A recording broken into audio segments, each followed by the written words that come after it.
Welcome to the Arnie Ball Show. Tonight, our special guest is Blake Sievering of the New Sentinel and Volleyball Magazine. And when we come back, Arnie and I will be talking about last week's matches against Thomas More and the important match against Ball State that was in the Gates Gymnasium on Friday night. So please stay with us.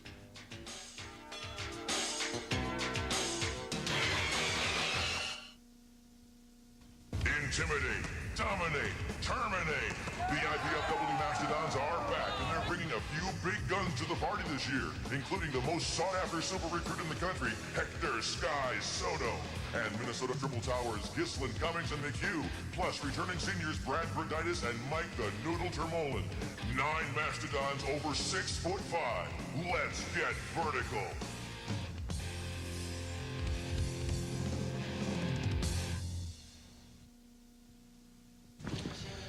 Daddy, where'd you buy the big TV? Because the Mastodons are larger than life. I think so. I gotta cut off the top of it. That'd be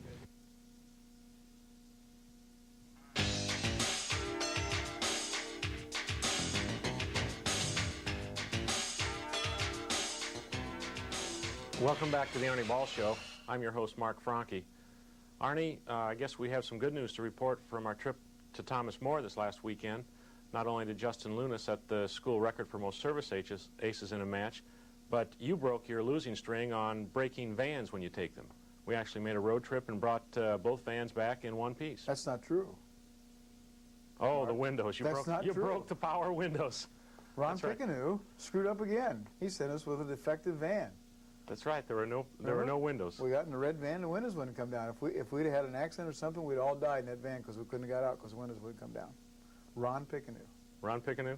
Is on the poop list again. Ron Pickanu, for those of you who don't know him, is the manager of our transportation fleet here at the university, and he and Arnie don't seem to get along very well because Arnie does not treat his vans very well and then blames Ron for not maintaining them. We have not managed to take a trip yet where we haven't had something go wrong with vans. And I'm tired of mediating the disputes between the two of you. I think what I'm going to do is get the both of you together in Gates Gym, right there in the middle of the floor, and you two can just duke it out with boxing gloves and all Why until... don't we just get Ron on the show next week? We'll get Ron on the show next week. Okay, we'll just get him over We'll get Ron on the show, and we will get to the bottom of this. Okay, I'll make it, you call him, because if I call him, he won't come. Okay, I'll call him, and I'll get him on the show. Okay? That takes care of that. That takes care of that. Now explain why you lost to Ball State. It was a faulty ball. The balls didn't have enough air in them. Something, the net was too low or too high. And you were worried about the condition of the van Saturday morning when we had to leave. That was a concern, certainly. And maybe someone named Eduardo Ferraz had a little bit to do with it. You know, I think that looking at Tuesday's paper, that I ought to take a maybe do something like what I saw Coach Knight doing. Did you see Coach Knight in Tuesday's paper? No. Setting up in the stands in Assembly Hall? What do you think? You did that stunt out at Santa Barbara. Well, maybe he copied that from me. Suppose that's where he got that? I'm sure he did. Huh? I'm he's sure sitting he right did. up there between two ushers. What do you think? Get some advice. Maybe that's what we ought to do. When do you plan to do that? What match? Well, Are you going to put Schmidlin in charge? Do I have to plan it?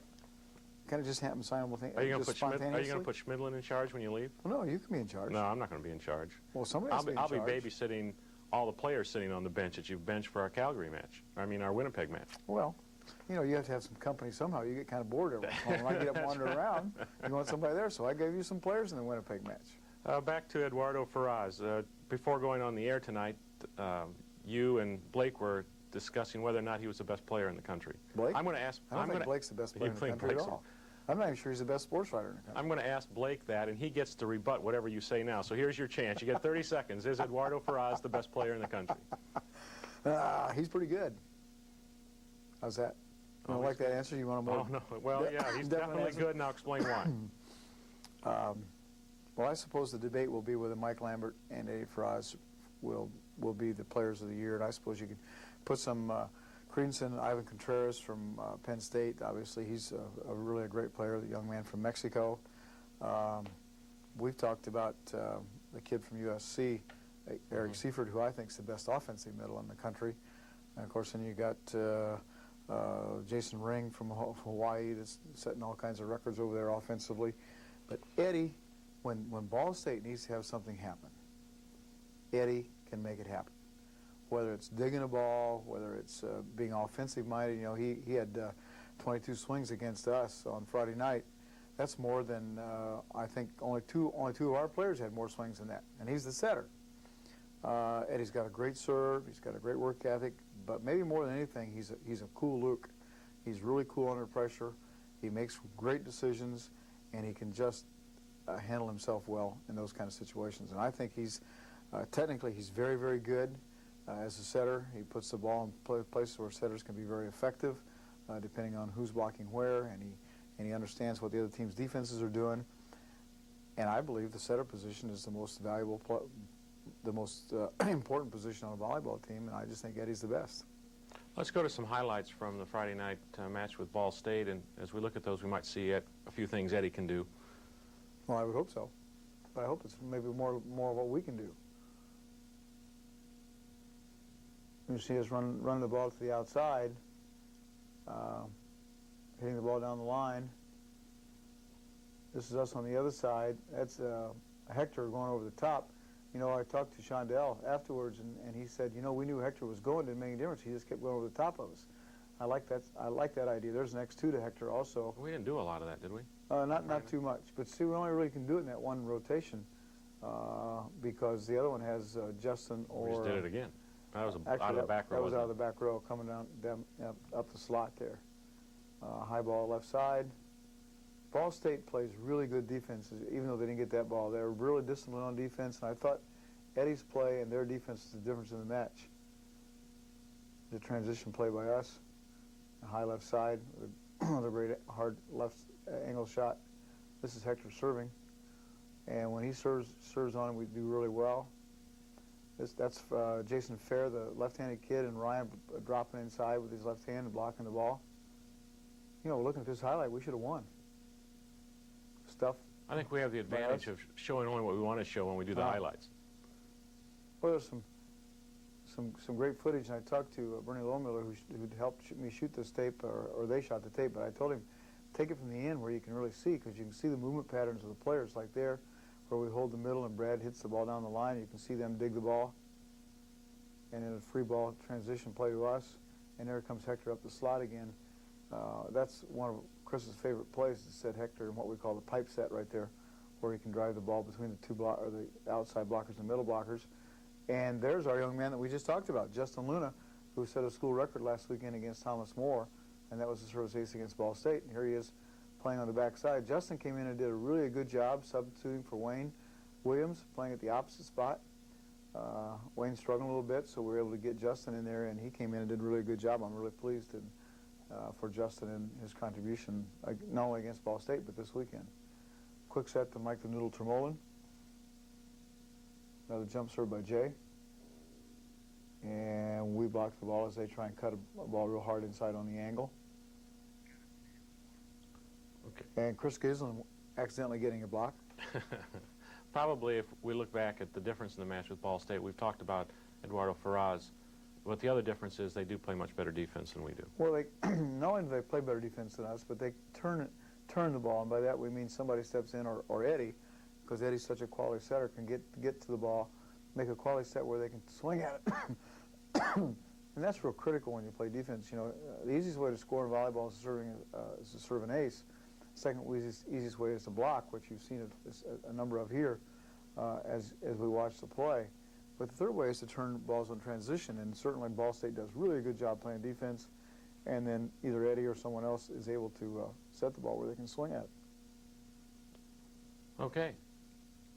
Well, as you say, the highlights show us doing quite well, even though we did lose that match. It was competitive most of the night. We started a little slowly, but then it was competitive as we went on. Well, the first game was, what, 4-5, 5-6? I mean, excuse me, seemed like it lasted an hour. I think it only lasted 35 minutes, but the first 4 or 5 points were back and forth, and then we gave up what we've normally been doing in matches that we ended up losing, or games we ended up losing, a string of points. I think we gave up 5 or 6 in a row, and it ended up being 12-5, 12-6, and we never could catch back up. Okay.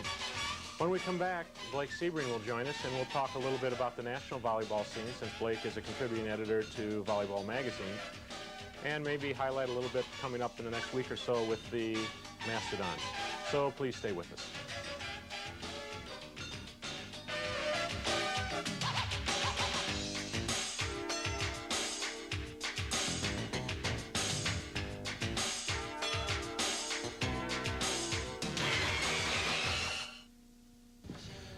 Daddy, where'd you buy the big TV? Because the Mastodons are larger than life. I think so, but, I gotta cut off the top of the head because you don't have... Intimidate, dominate, terminate. The IPFW Mastodons are back, and they're bringing a few big guns to the party this year, including the most sought-after super recruit in the country, Hector Sky Soto, and Minnesota Triple Towers Gislin, Cummings, and McHugh, plus returning seniors Brad Verditis and Mike the Noodle Termolen. 9 Mastodons over 6'5". Let's get vertical.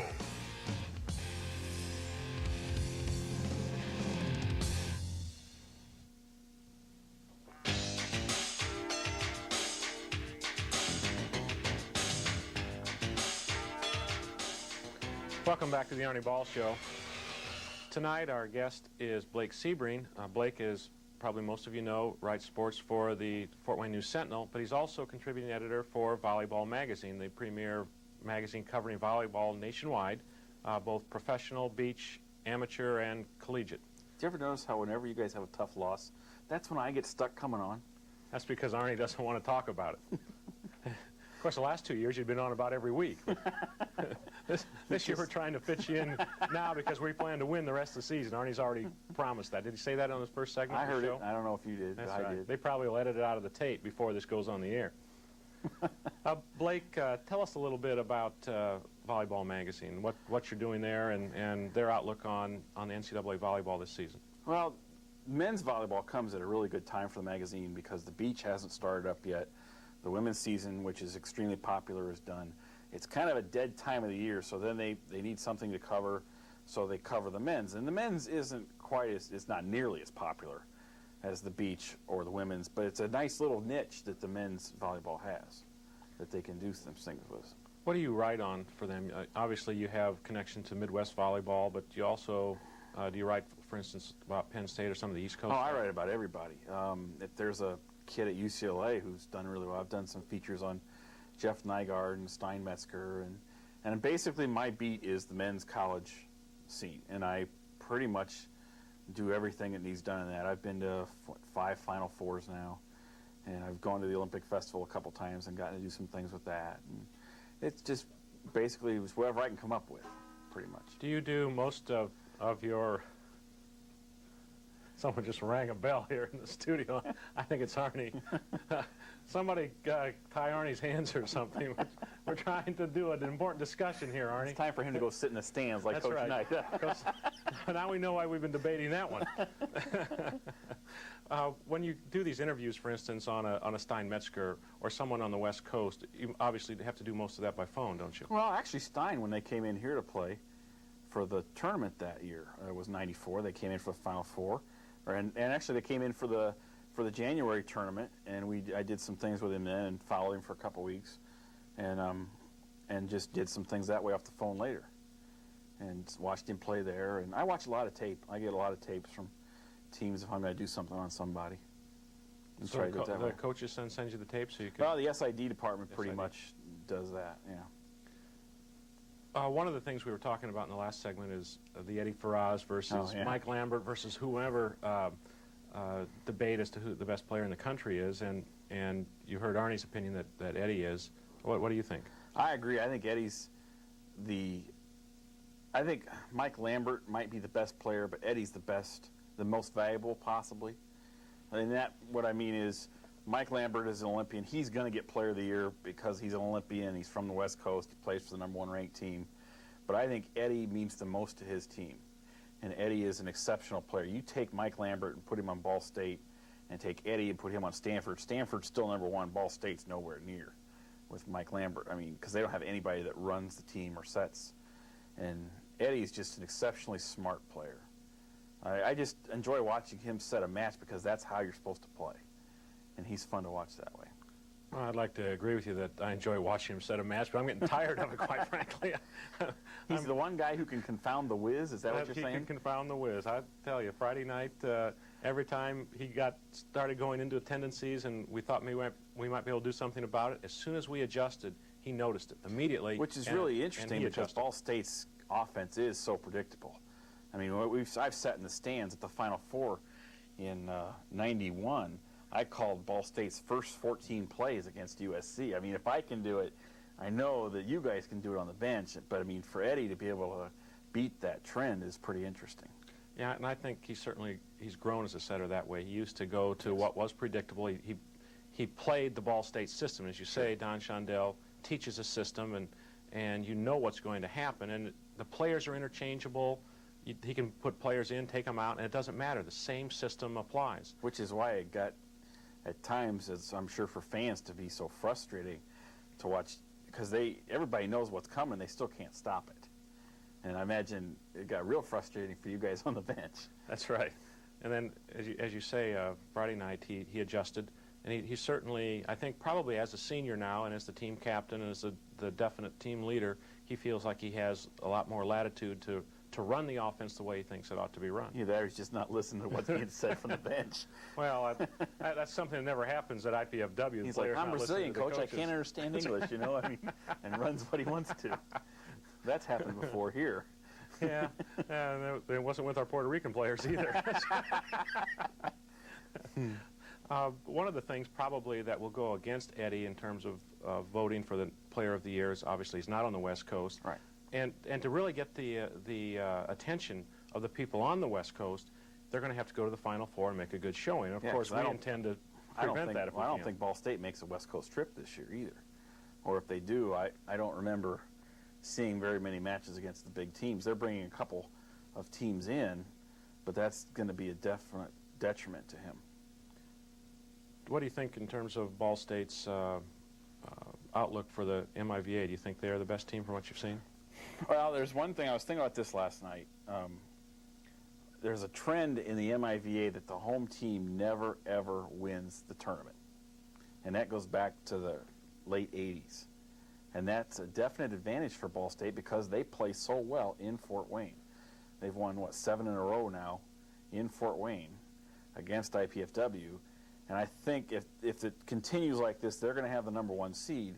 So they're going to sit back and watch Ohio State and IPFW beat the bejeebers out of each other for 5 games the night before, and they'll be pretty well rested. They're going to be a favorite, I think. So this trend goes back to the 80s. Is that consistent? It's pretty consistent. I think there's only been like one time that it's happened. I mean, if you remember last time it was in Fort Wayne, Ball State won. Then who was the genius that decided to host the MIVA tournament in Fort Wayne Last this year? year, Ohio State, Lewis won. When we come back, we might go into this a little more, but we'll also talk about Blake's all-time Mastodon volleyball team. So please stay with us.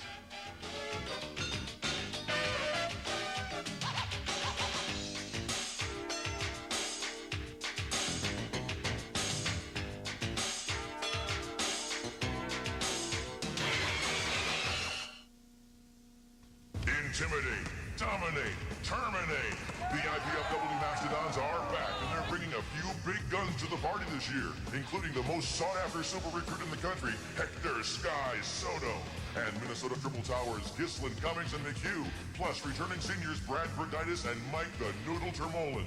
9 Mastodons over 6'5". Let's get vertical.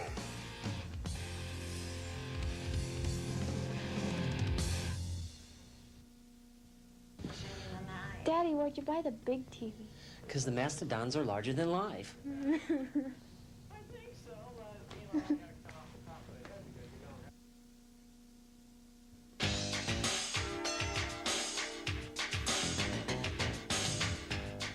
don't have... Welcome back to the Blake Sebring Show. Blake, it was fortunate we could have Arnie Ball on as a guest on your show here tonight. He says he misses your Saturday call-in show. I miss the Saturday call-in show, too. That was a lot of fun. And it's too bad it didn't work. Well, it worked. There were other reasons, but it's too bad. That's the way it usually goes, isn't it? Back to this trend on the team that hosts the MIVA not winning. During the break here, we talked briefly about that, and sure enough, the trend is correct, except for, did we side 93 at Ball State? Right. And what's interesting is the home team almost always plays in the championship, and usually it's a blowout. That they just, I mean, it's usually 3 straight that they get beat. Why is that? I think everybody's we need to know, have an answer to that by the end of April. It's pretty easy. I mean, everybody's pretty tense. Sometimes the home team is the favorite, and they're just tighter than anything. And if you remember in, what was it, I want to say 90, when Ball State beat IPFW here, it was the first time ever that IPFW had been the #1 seed. Well, they lost to Ball State here the week before, and those guys were just tighter than anything going in the next week and got smoked. It's a lot of this to do with stress. Exact same thing happened in '94. We lost the last conference match of the season to Ball State and then lost tournament championship. Well, everybody's family comes in for the tournament. It's not the same atmosphere at all. In fact, isn't school out that weekend? No, we're still in. But, I mean, it's just a lot different atmosphere. Arnie has a theory. He's figured this out. During the break, he said that since the MIVAs will be played at the Memorial Coliseum, we're really not the home team. You think that'll work? The Comets are the home team. Actually, it might. You never know. I mean, maybe the kids will be so focused on that they won't, be uptight about anything else. It's stranger things have happened at the Coliseum in volleyball. That's true. As we know. That's true. And given where we've been the last couple of years and where we appear to be this year, just the fact that we set our goal to playing in that final championship match at the Coliseum is showing a marked improvement for the team. And once we get there, as you say, strange things happen in volleyball. Once that first ball is served, anything can happen. So we've got to get there in order to make that happen. That'd be interesting because to get there, you're going to have to beat two pretty good teams to get to the final. You're probably going to have to beat Lewis and maybe Loyola or Ohio State, and that'd be quite an accomplishment for this young team. Fortunately, it's over 2 weekends this year, so the first round is played the weekend prior, and then we just play Friday night, Saturday night. So that might make it a little better. We'll see. Now, to your all-time Mastodon volleyball team. It's a little tricky because, the trend would be to have all the most recent players. But I don't think you do a service to the guys who came before and built the program. So I have a little bit of a mixture. I mean, obviously Loy is the setter. Opposite? Opposite would be Fred Malcolm. Okay. Wouldn't you agree? We're in agreement. Yeah. And then the passers, I have Raul Papaleo. Probably one of the best passers ever in the history of volleyball. And Jay Goldstein, you've got to have Jay on the team. Sure Jay could play any position on the floor, and we, in fact, had him play every position on the floor, sometimes the same night. I've even seen a couple times where he was the assistant coach. But the hardest part is finding the middle hitters. And so I went with the middle blocker with Ted Owen, who was the all-time blocking leader. And then I went with the middle hitter with Quentin Spiegel because Quentin could play every position. And if you remember, he and Loy were a deadly blocking combination. Put him out there by himself, and Quentin wasn't too good a blocker, but put him there with Loy, 6'7" and 6'8", and they were really good. But the problem with that team is it leaves Lauren Gebert off the team, and that's really difficult to do. You may have to have a seventh man on the team just because Lauren does belong on that team. No, he does. And then where do you put Tony Looney? Well, I just heard through the earpiece here, Greg Schmitz in the control room says, "Where's Tony Looney?" Exactly. I mean, so, both of those guys, maybe we'll make them head coach and assistant. Head coach and assistant? But, I mean, those two really deserve to be on there, but how do you fit them in when you only got 6 players? Well, a middle that you left on, probably the only position I disagree with you would be in the middle. I'd probably have to say Tom Junkie. I would, except Tom couldn't block a lick. And he didn't block a lick. If you recall, those teams, the weaknesses were the middle hitters because they had Jay and some other guys that could block outside, and Keith Niergarter was okay as a blocker, but the teams always attacked them in the middle. Matt Lasis was on that team, and they always went right over top of Tom because he was 6'2", trying to block 6'7", 6'8". If you recall those USC teams, they just killed Tom every night. We had another middle at the end of Tom's career, in fact, in the 91 team. That was Neil Day, and one of his strong points was blocking. Neil would be excellent. That's true. I forgot about Neil. How could I forget about Neil? Because maybe he would go there instead of Quentin. Then you could bring Quentin off the bench as your backup opposite, where he would really thrive. Well, in fact, Quentin's last year, Arnie took him out of the starting lineup simply because he could play middle, he could play opposite, and he could come in game 1 or 2 when someone's struggling and play like he was. Well, who's your back row specialist then? Boy, that's a tough one. No, it's not. That's a tough one. Who do you pick? I'd go with Juan. Juan? Juan Ortiz. Just because Juan did not have the greatest volleyball skills, but I'll be darned if every time he didn't come in, the match turned around. I mean, he was amazing that way. And that was back in the days where you could play a back row specialist 3 or 4 times in a game. Now you can only play him once in a game. You remember the time at the Ball State tournament when I'm trying to remember who got hurt. Somebody got hurt, and Juan ended up playing against Penn State. No, it was against Northridge when Bob Samuelson was playing. Right. And he and Jay just had a war. Yeah. But Juan won the match. He just came in and played well. And he could set, and he could do a lot of different things. And he was a great back row digger. Juan really was a versatile player, but as you say, he was not the best at any of those positions, but he could play 3 or 4 of them. And he was great coming off the bench that way. He sure was. He's got a lot of the same qualities I see now in Brian Harris, because I really like the way Brian plays. Yeah, Brian played well again this last weekend. So he's another one that, he's only a sophomore, so he could fall into that mold fairly easily. Yeah. Serves well, plays good defense. He's got a great attitude, a football player's attitude. Yeah, that's right. We were talking to Brian after the match Saturday, and I don't know how it came up, football. He's bragging about he was the first one to catch a touchdown pass in Snyder's champ. I don't know what it was. I don't follow it that closely, but he was real proud of whatever that was he had done. He caught the first touchdown pass one of those seasons. So, and it's amazing someone as small as he is could be a good football player. And IPFW's had some great back row specialists. Mike Steiner. The Cheesehead. Don't forget the Cheesehead. Well, I was just going to get to that, yeah. The Heffron brothers. I mean, those guys did pretty good, and they've had some really great back row players. Yeah, we sure have. Who do you think? So I guess we'll have to do that next time.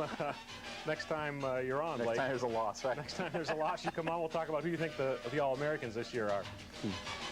That's Blake Sebring from the New Sentinel and the Fort Wayne News Sentinel and Volleyball Magazine. We're playing Tuesday night against Winnipeg, and we've taped this before that match, so we can't tell you how that turned out, and we have the weekend off. So come back next weekend, and we'll fill you in on where we are. For Arnie Ball, I'm Mark Franke. This is the Arnie Ball Show, and thank you for joining us.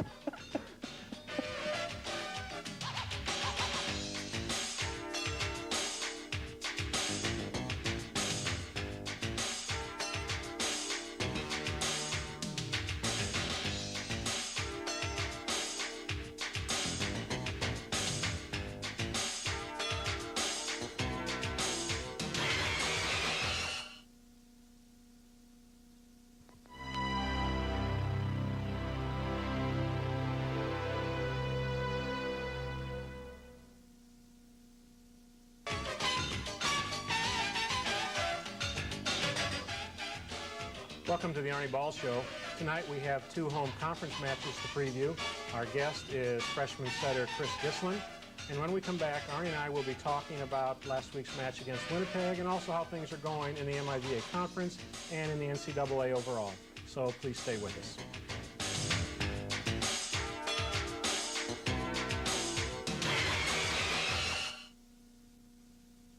Intimidate, dominate, terminate. The IPFW Mastodons are back, and they're bringing a few big guns to the party this year, including the most sought-after super recruit in the country, Hector Sky Soto, and Minnesota Triple Towers Gislin, Cummings, and McHugh, plus returning seniors Brad Berditis and Mike the Noodle Termolen.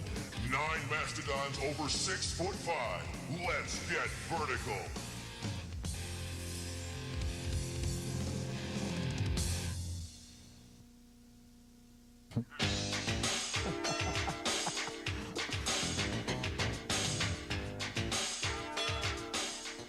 Welcome back to the Arnie Ball Show. I'm your host, Mark Franke. Arnie, this week it's good to have you here. I know last week we had to do most of the show with Blake Sebring because you weren't up to it apparently. And it's good to have you back. And in fact, I can assure the audience that you will do your full 2 segments tonight. Apparently your contract disputes with Channel 6 management has been resolved. Is that correct? Not correct. Not correct? Nope. I'm still on strike, but the president stepped in and said that I had to do this, so here I am.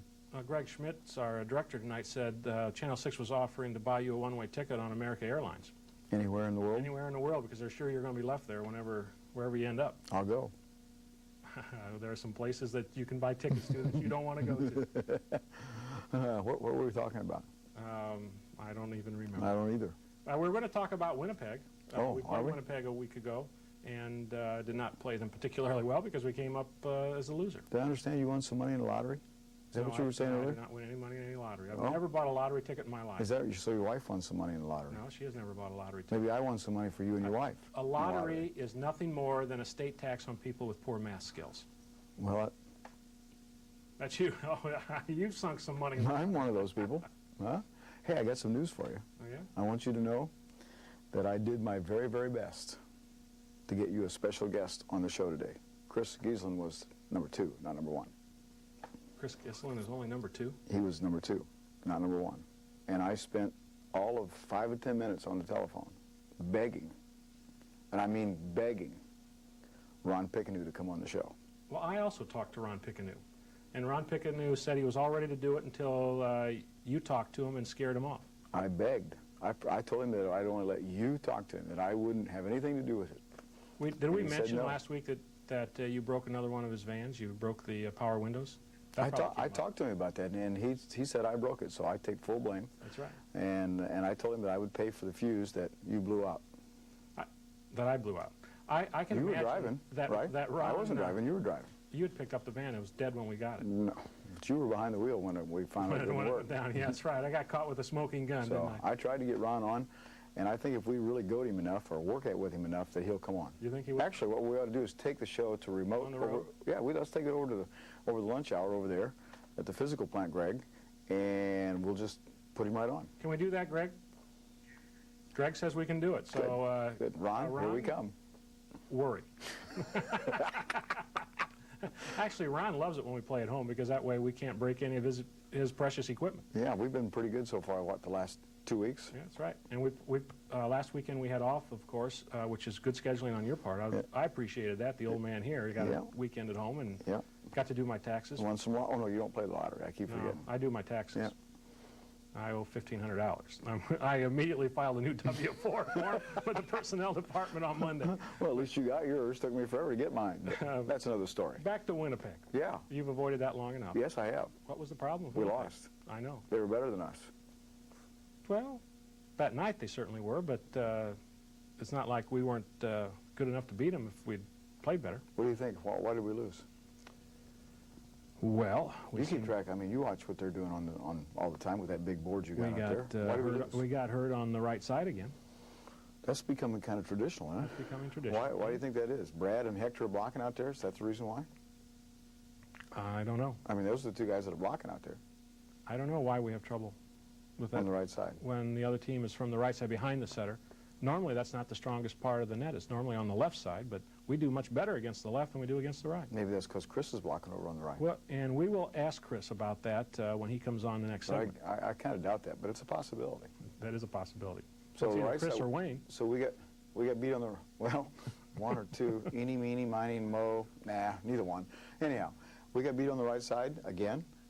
Okay, and that's traditionally where the team's back row offense comes from. Majority of the time what we call the blue set, or combinations, running around the setter or staying behind. Or way outside the antenna, what we call a 5-set. Which is kind of where we set the ball most of the time, way outside the antenna. Now, you can talk to Chris about that also a little later on. This is an intentional set out there. Oh. You mean Chris's aren't intentional? Is that what you're trying to say? That's another question I'll ask him. Okay. I'll have enough questions for Chris when he gets on. Maybe just having 2 segments again like you did last week when you wouldn't let me back on. It wasn't because Blake wanted to do 2. You wouldn't let me back on. That's why. And it's my show. What the heck's the deal here, Mark? Well, actually, we pay you well to use your name on this show. Oh, okay. Yeah, I get paid real well. Anyhow, getting back to Winnipeg, I think the other thing that happened is their middles beat us pretty badly, if you remember. And that's becoming somewhat traditional. But that's real traditional with Canadian teams. Canadian teams have always been strong in the middle. And, of course, Winnipeg and Manitoba, the 2 teams that we play the most, are quick jumpers, get off the floor quickly. Remember, Calgary was the same way. But they also defend the middle. And actually, I thought the first and second game, and well, we won the second game, right? Mm-hmm. We played real well, and then we broke down a little bit passing, and our serving became more tentative. We scored a lot of points serving, and after talking with Larry afterwards, Larry McKay, the coach up there, he obviously was very concerned because the match was close, and we made some critical serving errors at critical times. I think Wayne served one out, Brad served one out, and maybe Chris and Justin. We made 21, I think, serving errors, and that's become real traditional for our team too. But we've become real aggressive, and we scored a lot of points in game 1 and 2 with our serve, and then we made those critical errors that just kind of let them breathe, get a breath of fresh air, you might say, and able to beat us. You're right about the serving. We have done well traditionally in our program scoring off the serve. We've had a long line of good servers, and this year it's improving. It is actually improving based on the serving charting that I do. But we still have our 6 starters are all under the serving goal. Well, I think that, I mean, obviously that's true, and they have been all year, but this group serves real aggressively, maybe more aggressively than anybody we have with the exception of Ryan. We're working with Ryan. His serve still not quite as aggressive as it needs to be. And when you serve aggressive, you're going to make some errors. The thing we have to try and overcome is making those errors at critical times after substitutions by the other team or timeouts, or we make a run of points, then we give the other team the ball, that kind of thing. I think those have really come at critical times. I don't mind us not quite reaching our goal as long as we're serving tough, but we have to try and eliminate those at those critical times, which lets the other team kind of have a sigh of relief, I guess you might say. And a tough serve that skims the net or misses a corner is one thing, but a serve that hits the lower half of the net or goes 20 feet out of bounds, and especially at a critical time in the match, those are the serves that really. Well, yeah, you go back to Ball State, and early in Game 1 and Game 2, Mike Tremolin serves an ace and then serves the ball 6 feet wide. Those are the kind that you put that little star next to their name as a boner, and rightfully so, because those are the things that cannot happen. And it doesn't matter whether it's a freshman or whether it's a senior or a grad student. In that scenario, you've got to be able to stand back there and serve the ball tough and get it in. That's true. You really have to, because that puts immediate pressure on their offense. Absolutely, and that's what we're trying to do, and that's the reason we've been able to score and block a lot of balls, because of our serving. When we come back, Chris Gislin, our freshman setter, will join us, and Arnie's already given me 2 questions to ask him. He's sitting in the studio right now sweating bullets, so we'll see how Chris handles himself under pressure when we come back. Please stay with us.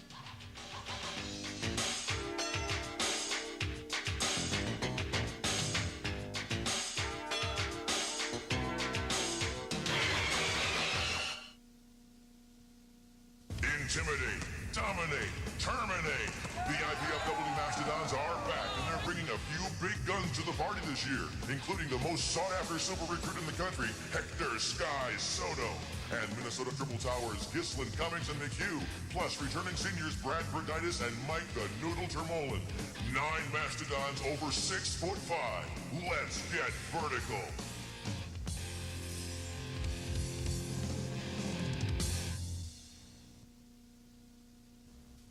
Team spirit is alive and well at IPFW. That's because IPFW has established itself as an athletic power, not only regionally, but nationally.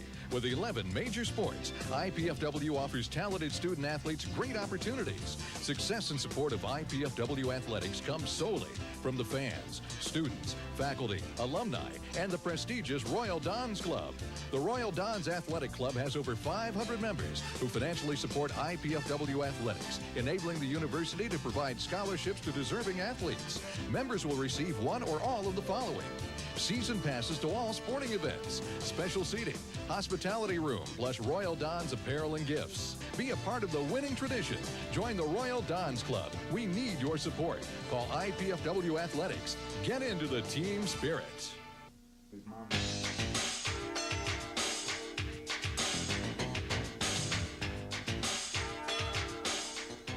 Welcome back to the Arnie Ball Show. Our guest this week is Chris Gislin, a freshman setter out of Minnesota. In fact, most of our team seems to come out of Minnesota these days. Although Chris is close to the border. You're not really a full Minnesotan, are you? Yeah, yes, I am. You're a full Minnesotan? Yep. Even down there in Red Wing? Yep.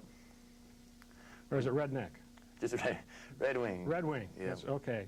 Now, I don't know if we should probably say this on family TV, but we could probably explain how you ever showed up here, why your parents were recruited here.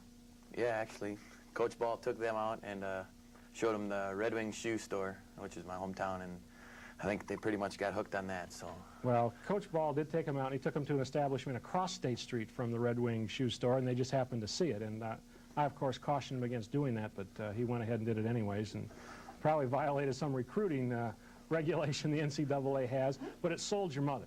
Oh, yeah. There was no question in her mind after she saw the Red Wings shoe store just a half a mile from campus that this is where her baby boy needs to be. Yeah. She told me about it as soon as we got back. He must have something under his sleeve or something, because she told me about it right away, and I think that's pretty much hooked her. So. Now, we were speaking of your mother, but her and your father as well, both of them are very involved in volleyball, aren't they, up in Minnesota? Yeah, both my parents coach volleyball, and they've been coaching, I think my mom's been coaching for about 17 years, and my dad probably 10 years. So they're both involved with boys and girls programs. So.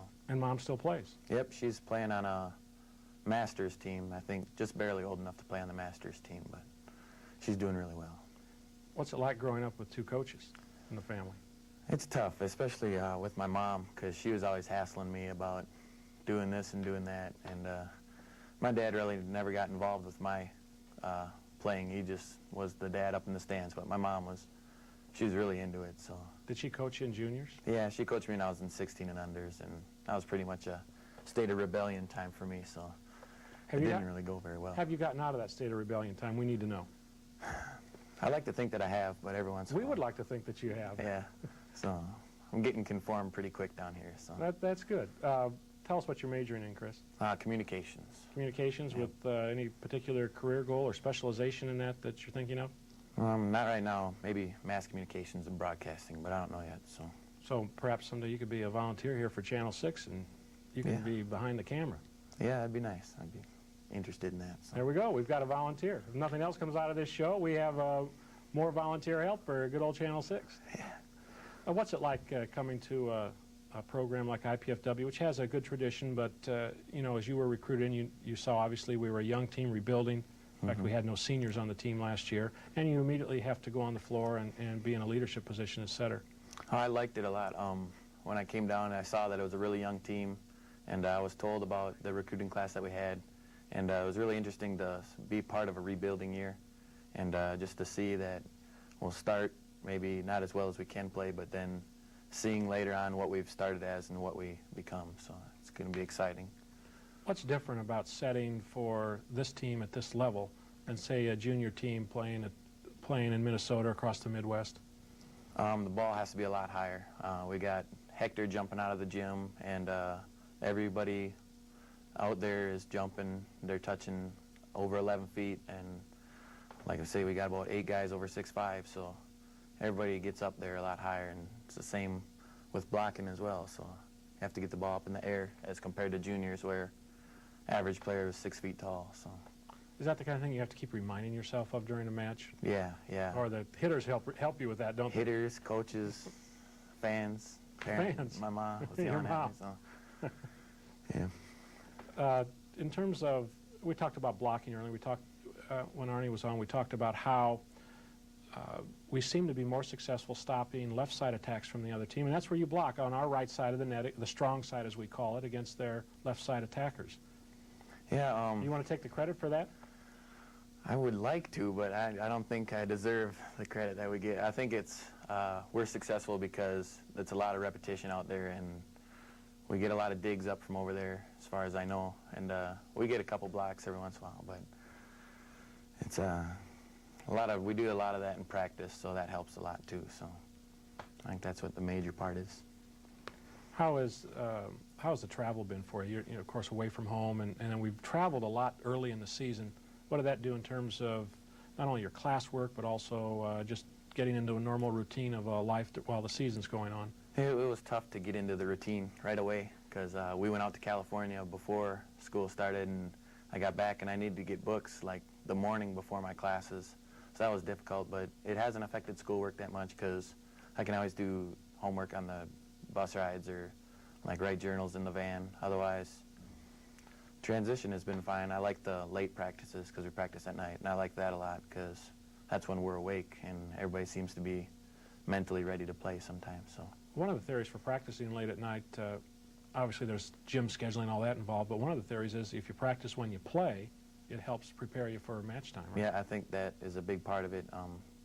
Seems to me that we're ready to play then. If we had a couple of morning practices, and you could tell the difference between the morning practice and the afternoon practice just because like people weren't ready to play in the morning as compared to the evening, so that helped a lot, I think. When we played Ball State 2 weeks ago, we had 1,800 people in the stands. We weren't full, but we obviously had most seats occupied. What went through your mind when you looked at that as the match started? Oh, when we ran out the second time, and I looked around and I saw those people, and my stomach started turning. And I think the most people I've ever played in front of is probably 40 people tops. And then to come out there and when we make a good play, seeing everybody up out of the stands and cheering along, and showing a lot of enthusiasm. It was really exciting. I mean, we made some good plays. We made some bad plays, but we made some good plays, and it really stuck compared to as when there's only 40 people there cheering you on compared to 2,000 people. And half of those are relatives, right? Yeah, pretty much. Right. The whole family was down for that one. So Against Ohio State the week before that, we had only about 1,000, but that was still a pretty good crowd, and they were very active, especially at the end when Ohio State kept coming back on us. I think the fans got very active, and that certainly had to have an impact on you players out there. yeah, it did. Every time we go back to serve, we hear them, come on, you can do it, and serve a tough one. Otherwise, if we make a good play, during the play, they yell out something that keeps you focused on the play. I guess that doesn't make sense then if you hear them, but it helped me focus on the game as if I hear something come from out there. So, in the last 30 seconds or so, Chris, tell us what you're working on personally over the next several weeks to improve your play. What are you going to focus on? just working hard all the time. Just using my youthfulness, I guess, to show the love of the game for everybody else, and keep playing hard all the time, and just keep on working, keeping the ball high outside for the setters, and work hard on blocking. So. High outside and work on blocking. Okay. Yep. Those are two good things to remember, I suppose. Yep, should be. That was Chris Gislin, freshman setter from Minnesota. And when we come back, Arnie and I will preview this weekend's matches against Milwaukee and Loyola. So please stay with us.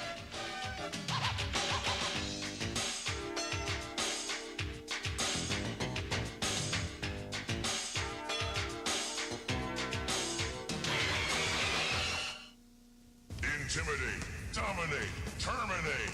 The IPFW Mastodons are back, and they're bringing a few big guns to the party this year, including the most sought-after super recruit in the country, Hector Sky Soto, and Minnesota Triple Towers, Gislin, Cummings, and McHugh, plus returning seniors Brad Berditis and Mike the Noodle Termolen. 9 Mastodons over 6'5". Let's get vertical.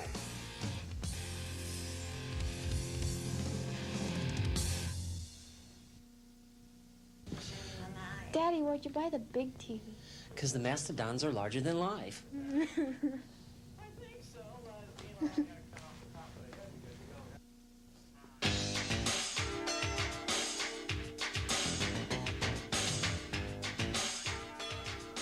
go. Welcome back to the Arnie Ball Show. Arnie, Chris said that the practices at night are really good for them because that's when they're usually at their physical and mental alert state that works well. I'm just kind of curious, for a 20-year-old to be practicing from 8 to midnight seems okay. What about for a 50-year-old? It's pretty difficult. Pretty difficult? Especially when Butch Perchan, the athletic director, calls an 8 o'clock meeting in the morning? It makes it a little difficult. Sports Corporation meetings at 7:30 in the morning, that kind of thing. And actually, it physically is pretty demanding. But I'm probably my best at that hour also. It's just the fact that in the morning, you know I'm not a morning person anyhow. It's a little more difficult for me.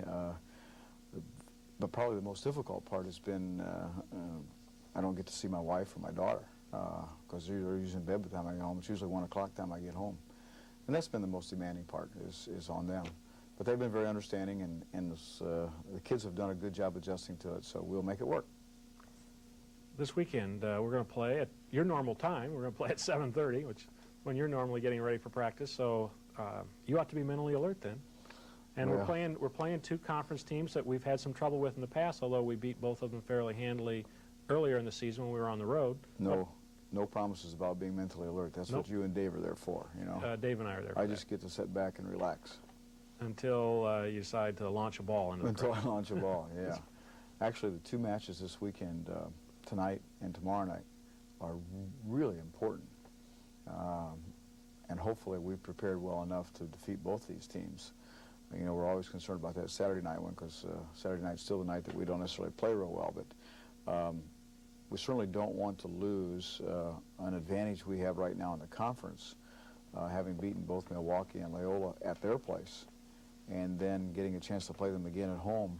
This weekend, you know, we still have Lewis to play both home and away. We have Ball State to play down there and Ohio State to play down there. So these 2 matches, I think, are real critical for us in regards to the end of the season's seeding, because I think that with 2 wins here tonight that we can finish possibly first yet, because Ball State's got a lot of tough matches to play yet. or second or third. And if you end up in that second or third or first slot, I think you have a real advantage as compared to ending up in 4 on down. And the way that the conference tournament is going to work this year is that there will be 8 teams in it. The top 4 seeds will play the first weekend at home against the lower 4 seeds, and then those 4 winners will come to Fort Wayne to play in the semifinals and the finals, correct? That's correct. But as you look into the final weekend, as you seed the tournament, 2 and 3 will end up in the same bracket, and 1 and 4 would end up in the same bracket. So not that at this point it would be Ball State, and not that we don't want to play them, because eventually you'd have to play them probably if they end up at first. But it's really an advantage to end up being second or third as compared to end up fourth, where you'd have to play the first place seed. We've talked about how we seem to do better on the road sometimes than at home, especially with Ball State. Ball State does well in Gates, and we do very well down there in their new facility as well. Well, you know, Blake talked about that last week when he was here, and how that the host team with the MIVA hardly ever wins, and certainly we would like to change that this year.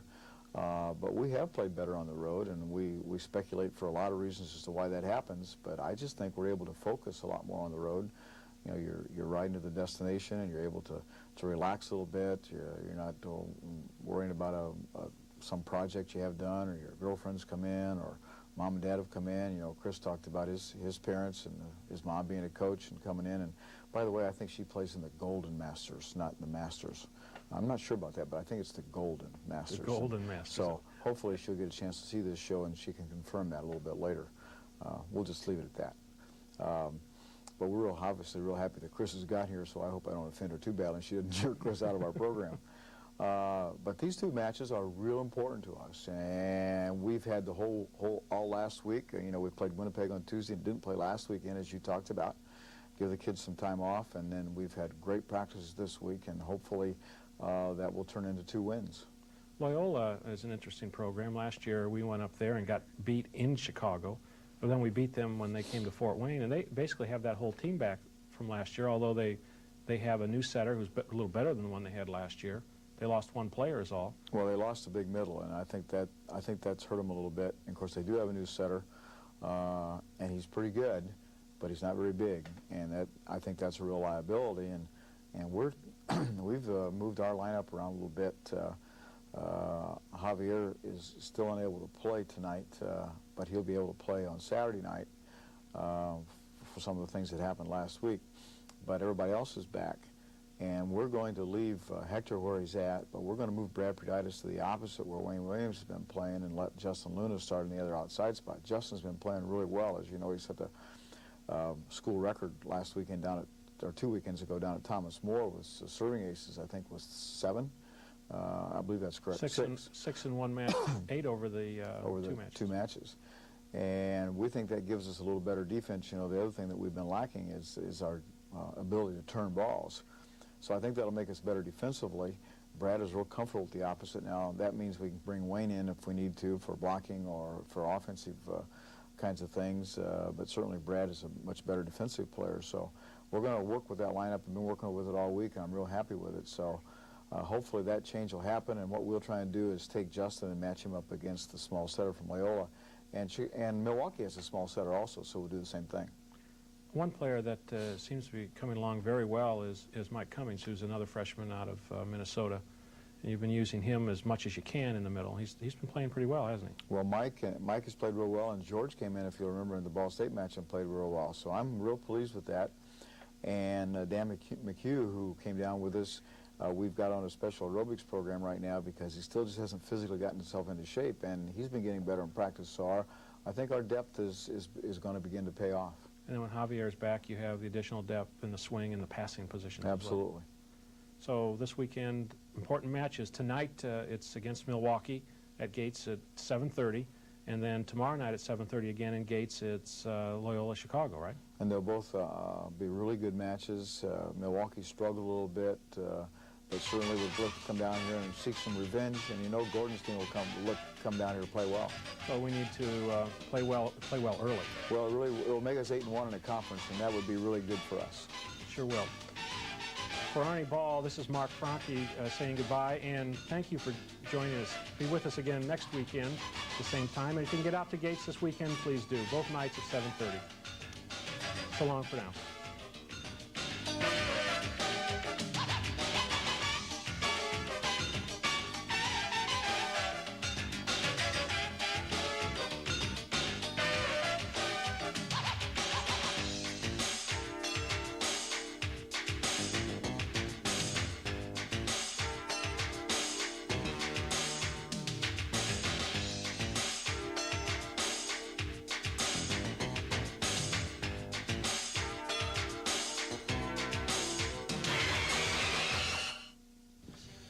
Daddy, where'd you buy the big TV? Because the Mastodons are larger than life. I think so. You know, I gotta cut off the top of the head because you don't have... Intimidate, dominate, terminate. The IPFW Mastodons are back, and they're bringing a few big guns to the party this year, including the most sought-after super recruit in the country, Hector Sky Soto, and Minnesota Triple Towers, Gislin, Cummings, and McHugh, plus returning seniors Brad Berditis and Mike the Noodle Termolen. 9 Mastodons over 6'5". Let's get vertical.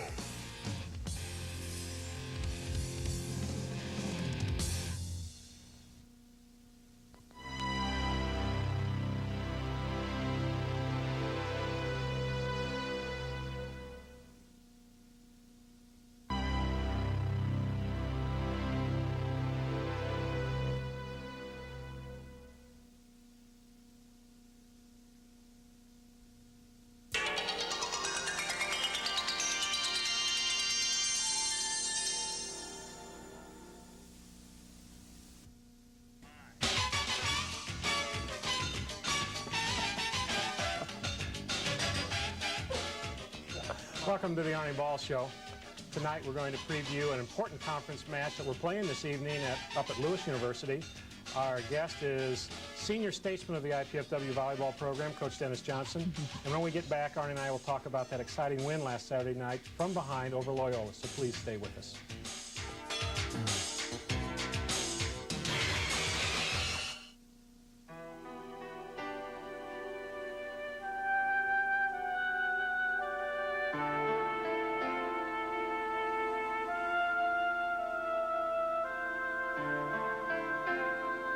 If you don't stop someone from driving drunk, who will? Do whatever it takes.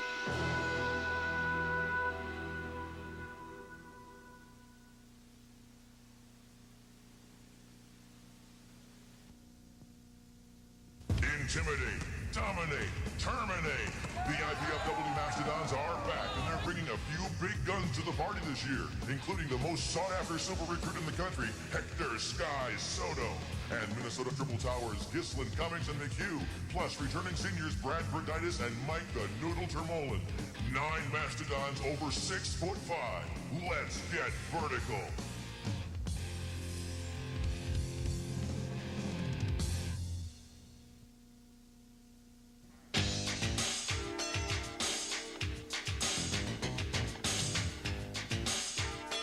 Welcome back to the Arnie Ball Show. I'm your host, Mark Franke. Arnie, most shows we start off with my reviewing all of your coaching mistakes from the week before and your various character flaws, and usually your wife and other family provide me with that list. But tonight, I'm at a total loss after going through last weekend, 2 wins, 1 a come-from-behind win, and in all honesty and all candidness, and totally serious now, I'm going to have to say that you contributed in a major way to our win Saturday night by your very careful substitutions. You made the right substitutions at the right time. I'm being serious. I'm not setting you up. Putting Brad Berditis in Game 4, putting Justin in later in Game 4, Justin Luna, the setting substitution you made during Game 2, taking some players out early when they were struggling a little bit. Brad, you had to take out, but then put back in, and he hit, what, 35% or something? You actually did a very good job. Why don't I interview you? I think it'd be better if I interview you. You can do that. Now, you know more about the damn match than what I know about the match. I knew about the match. Let's just flip roles here today. But let's You've already told most of the whole thing already. That does bring up an incident that I wanted to check on. We had two young ladies as honorary assistant coaches Saturday night from Pizza Hut, one of our sponsors, and they were watching Game 2, and we won a close game, and on the game point, when we get the kill for the game point, you jumped up, threw down your notebook, kicked the chair, said a few things that we certainly can't speak on a family channel like Channel 6. And they looked at me and said, "What just happened?" I said, "We won. You ought to see him when we lose." So your temper was back in rare form as well. You know what? That's not what precipitated that. You didn't get mad because we won? Nope, that's not what happened. Oh, I thought you got mad when we won. You were hoping to lose and go home early, right? You want me to tell you what happened? I'm going to tell you what happened. You going to tell me? Yeah, I'm going to tell you. And you don't even know this, but I'm going to tell you anyhow, which is rare, because usually you know everything. But you know, we've had this ongoing discussion with Ron Picanew and the folks at the motor pool. Right. I found out at that specific time, a little birdie told me that this weekend, because Ron Picanew is so upset with the way you've been picking on him on this show, that this weekend we don't even have any vans to take. That's right. I saw that on the we have travel to take log. rental vans. That's what I was so upset about. He probably doesn't want us driving his vans with the kind of treatment we give him. And I think that's the way you've been bad-mouthing about him on this TV show. So I think you owe him an apology. I owe him an apology. That's what I got so upset about. It wasn't because we won. It wasn't because Chris made a bad choice when we won the game. I think, Ron, next week we will pay that apology to you. We'll offer that apology in the most appropriate way we can think of. I think that'll be appropriate. I think we will do that. All right. So he can now not cry himself to sleep every night because of the way he's picked on this show. Why do you think I got upset after Game 2? You remember what happened? I was just so happy we won. Yeah. I was euphoric. I don't know what you're upset about. That's all you people care about is winning and losing. I know what you're upset about, but why don't we go back to those substitutions you made? I was talking about earlier how you made some very important substitutions that helped us win the match. Actually, I didn't have anything to do with it. Those were all Dave Schmidlin's calls. Well, yeah, but you asked, who should I substitute in? And Dave Schmidlin, and we should give him credit. He said, that's right, we need Brad Perditis. And I certainly agreed with that. And then you said, where do you want him?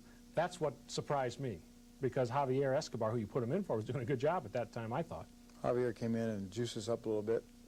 Always gets everybody excited. But he made a couple of plays defensively that let us down, especially being out of position a couple times. Well, there was one ball that he was middle back, and that ball landed 10 feet behind him.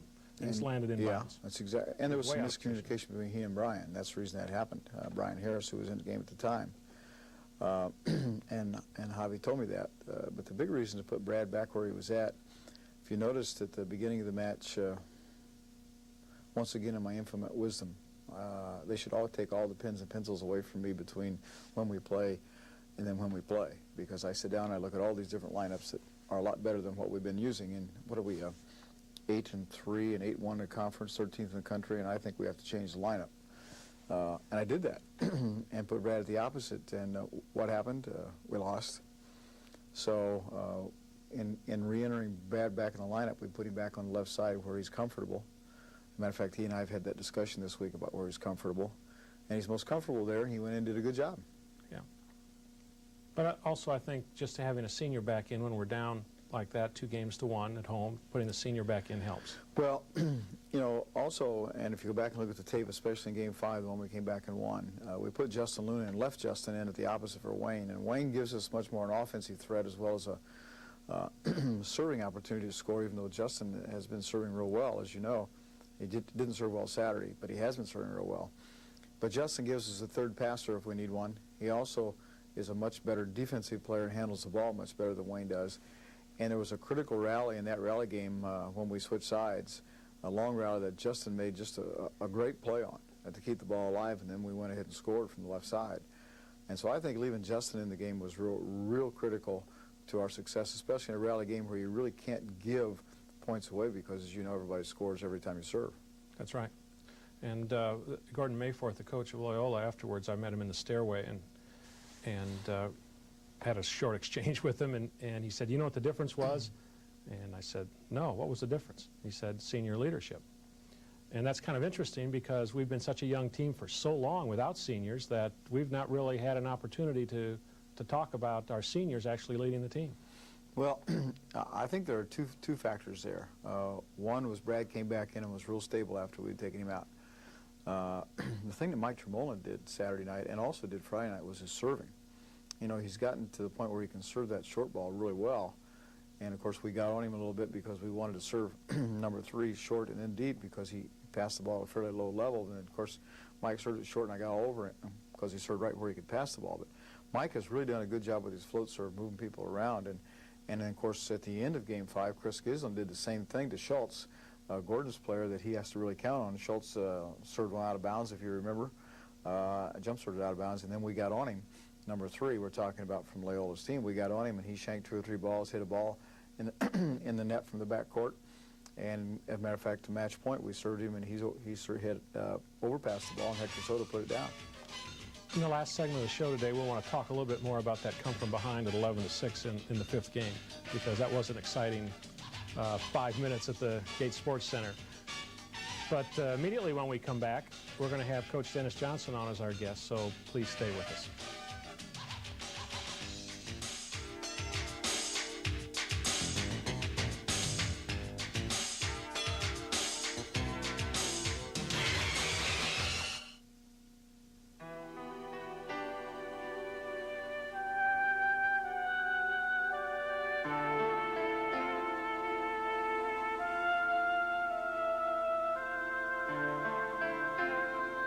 If you don't stop someone from driving drunk, who will?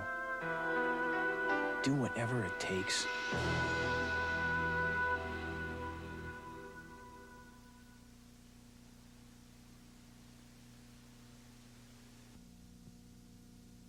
Intimidate, dominate, terminate. The IPFW Mastodons are back, and they're bringing a few big guns to the party this year, including the most sought-after silver recruit in the country, Hector Sky Soto, and Minnesota Triple Towers, Gislin, Cummings, and McHugh, plus returning seniors Brad Verditis and Mike the Noodle Termolin. 9 Mastodons over 6'5". Let's get vertical.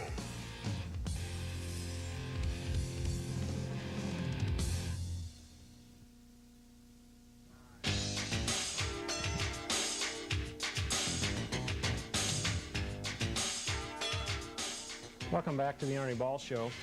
We have a very special guest this week. Some of you people have been following the program for years. Remember Coach Dennis Johnson, who now has senior statesman status with the program.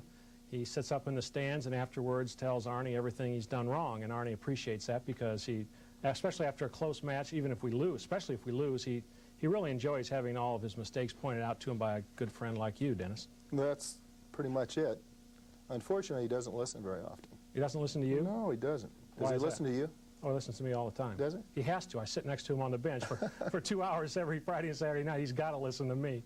You know, after that, he doesn't have to pay the least bit of attention to me. Yeah, well, he'll listen to you one day. The next day, maybe he won't listen to you so much. Yeah, well, we'll find out when I reach your status. And well, that's nice that you respect an older person. You know, somebody was saying to me the other day, it might have been my wife, she thinks you have an amazing resemblance to President Bill Clinton. You look a lot like him. Well, you're the second person that brought that up this week. My principal at my school did the same thing the other day. Thought that we were almost brothers. Almost brothers? Almost brothers, yeah. So it was quite an honor to be put in the same category as President Bill Clinton. Well, I'm sure that you, as a good Democrat, appreciated hearing that, right? Well, I appreciate you pointing out the fact that I'm interested in politics. I'm not going to let you off the hook any longer. I warned you about this Saturday night. I'm going to ask you for your all-time IPFW volleyball team. Oh, you've had 3 days to think about it now. We're recording this on Tuesday. That gave you plenty of time. And you know, Saturday night I took a bar napkin. I started writing some things down on that bar napkin, but you can't use the word bar on TV. Oh, I'm sorry. Local restaurant established, right. Okay. And I thought, Mark, this is unfair to ask me to do this because what do we have? All-time defensive team, all-time offensive team, all-time serving team. Quit weaseling. Who are your 6? No, why don't you ask me specifically positions and maybe I'll tell you. How much time do we have? You have 10 seconds per position. Okay. Setter. Okay, this won't be hard to do, so we'll just pick Loy because it's the coach's son. Okay. All right. Opposite. The opposite. Now, that's a little bit more difficult. Are we talking about a side-out team? Are we talking about a defensive team here? Now, you help me out here, because I want to know. You do remind people of Bill Clinton, don't you? Who's your best opposite? Give me a name. Are we siding out right now? We have to play 5 games. We have to win 3 every night. Who's All right, your best why don't you just opposite? say that we're in the 5th game? Okay. All right. This is a tough one, but I would go with Fred Malcolm. Okay. Who are your 2 swings? Okay. This is not so tough because I think Arnie's developed a lot of pretty good outsides. And he had one from my school that I thought was pretty good, but I think he got better when he got out of college. I'd mention him, but I don't think he fits in with this group. Raul, I think, would be one because of his passing ability. And I think probably Jay Goldstein would be the other. And the one you didn't mention is Lauren Gebert, right? That's the one I didn't mention. That's the one you didn't mention. Right. He's the one that the last person I asked this question to, which was Blake Sebring from the News Sentinel, had the same problem figuring out where to put Lauren on the team. Mm-hmm. And let's go to middles. The middles. This is the tough one. That's a tough one. And if we're going to side out, we're going to be in the 5th game. And Arnie, you know, he develops his team to side out. You know, he doesn't pick his defensive people, but and there's a reason for that, and that's a good reason. But I would probably take a kid that was about 6'1", Tom Junkie, because I don't think I've ever seen a kid with a quicker arm in the middle and off the floor as quick as what he could 50 times in a row. And I think Tom probably would be in there. Now the second one would probably be a Puerto Rican by the name of Pepa. And I think I'd put him in there because he has a lot of things. He can block, he could hit, and believe it or not, for a middle, he could play a little back row defense, and his serving was reasonable.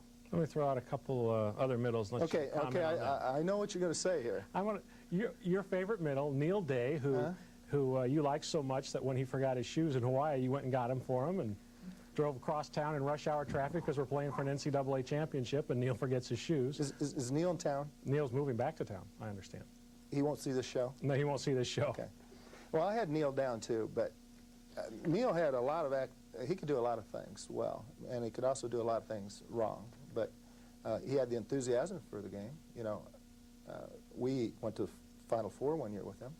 So, yeah, Neil would be in there too. And, of course, there's some other players that we can talk about there. We can talk about Matt Lasis. I don't know if you remember Matt or not, but I thought he did a pretty good job. And, of course, Ted Owen, probably... Blake picked Ted. Probably one of the strongest blockers as far as, you know, executing right. So Ted would be in there too. Okay, one more position, defensive specialist. Oh, geez, I hadn't even thought about that. Well, how about Chad Blatchley? What do you think of that pick? I think everybody remembers Chad coming in. I don't remember which match it was now. He comes in. Of course, the crowd loved him. The students loved Southern Chad. Cal, I remember very vividly. Yeah. The students all loved him when he'd come in. He'd come in and run around the floor, and everybody would be screaming and cheering. He goes back to serve and dribbles the ball under the net. Remember that one? Under. Not in, but under. It missed the whole net on the underside, and he tried to dig a hole as deep as he could in the Gate Sports Arena and crawl into it.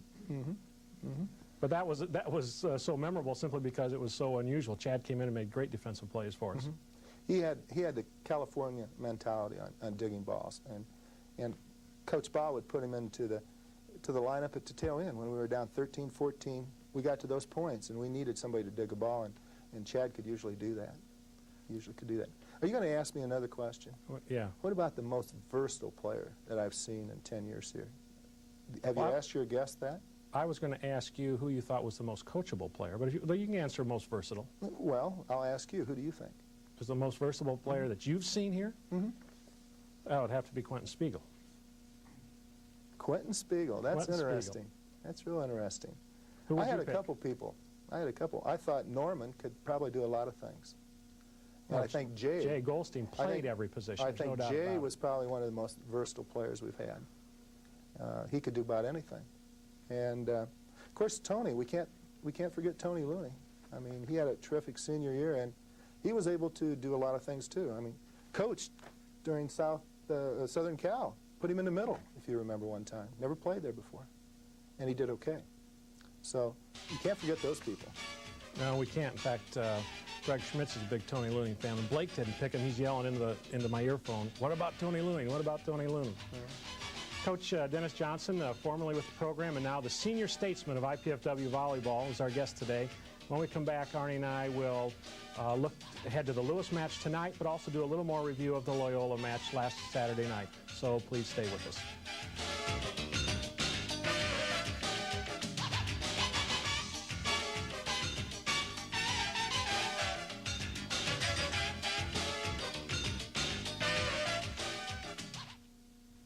Intimidate, dominate, terminate. The IPFW Mastodons are back, and they're bringing a few big guns to the party this year, including the most sought-after super recruit in the country, Hector Sky Soto, and Minnesota Triple Towers, Gislin, Cummings, and McHugh, plus returning seniors Brad Verditis and Mike the Noodle Termolen. 9 Mastodons over 6'5". Let's get vertical.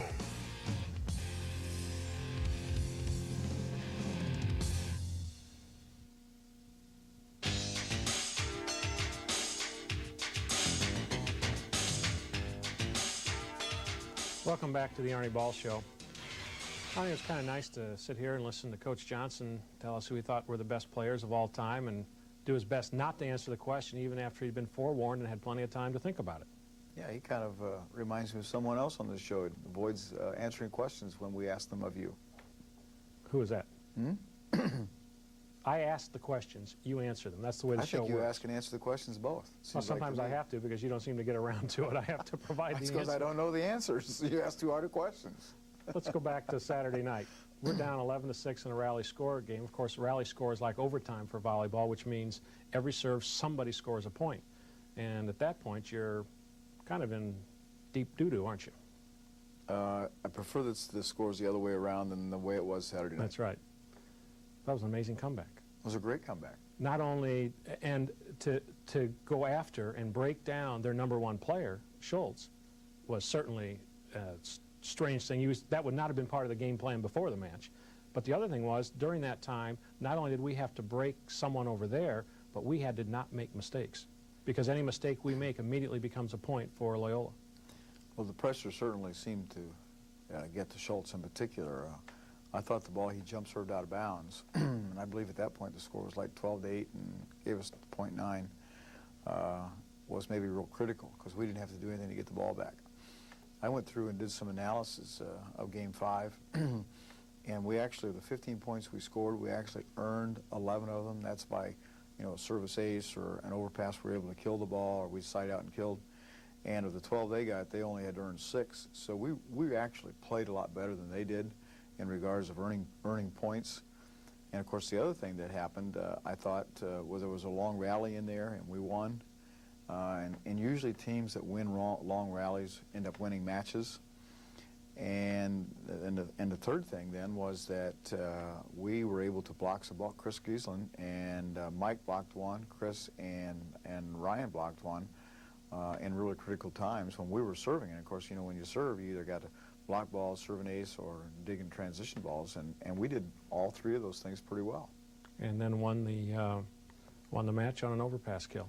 Well, which would have made Coach Johnson very proud. And that goes back to what we were talking about before.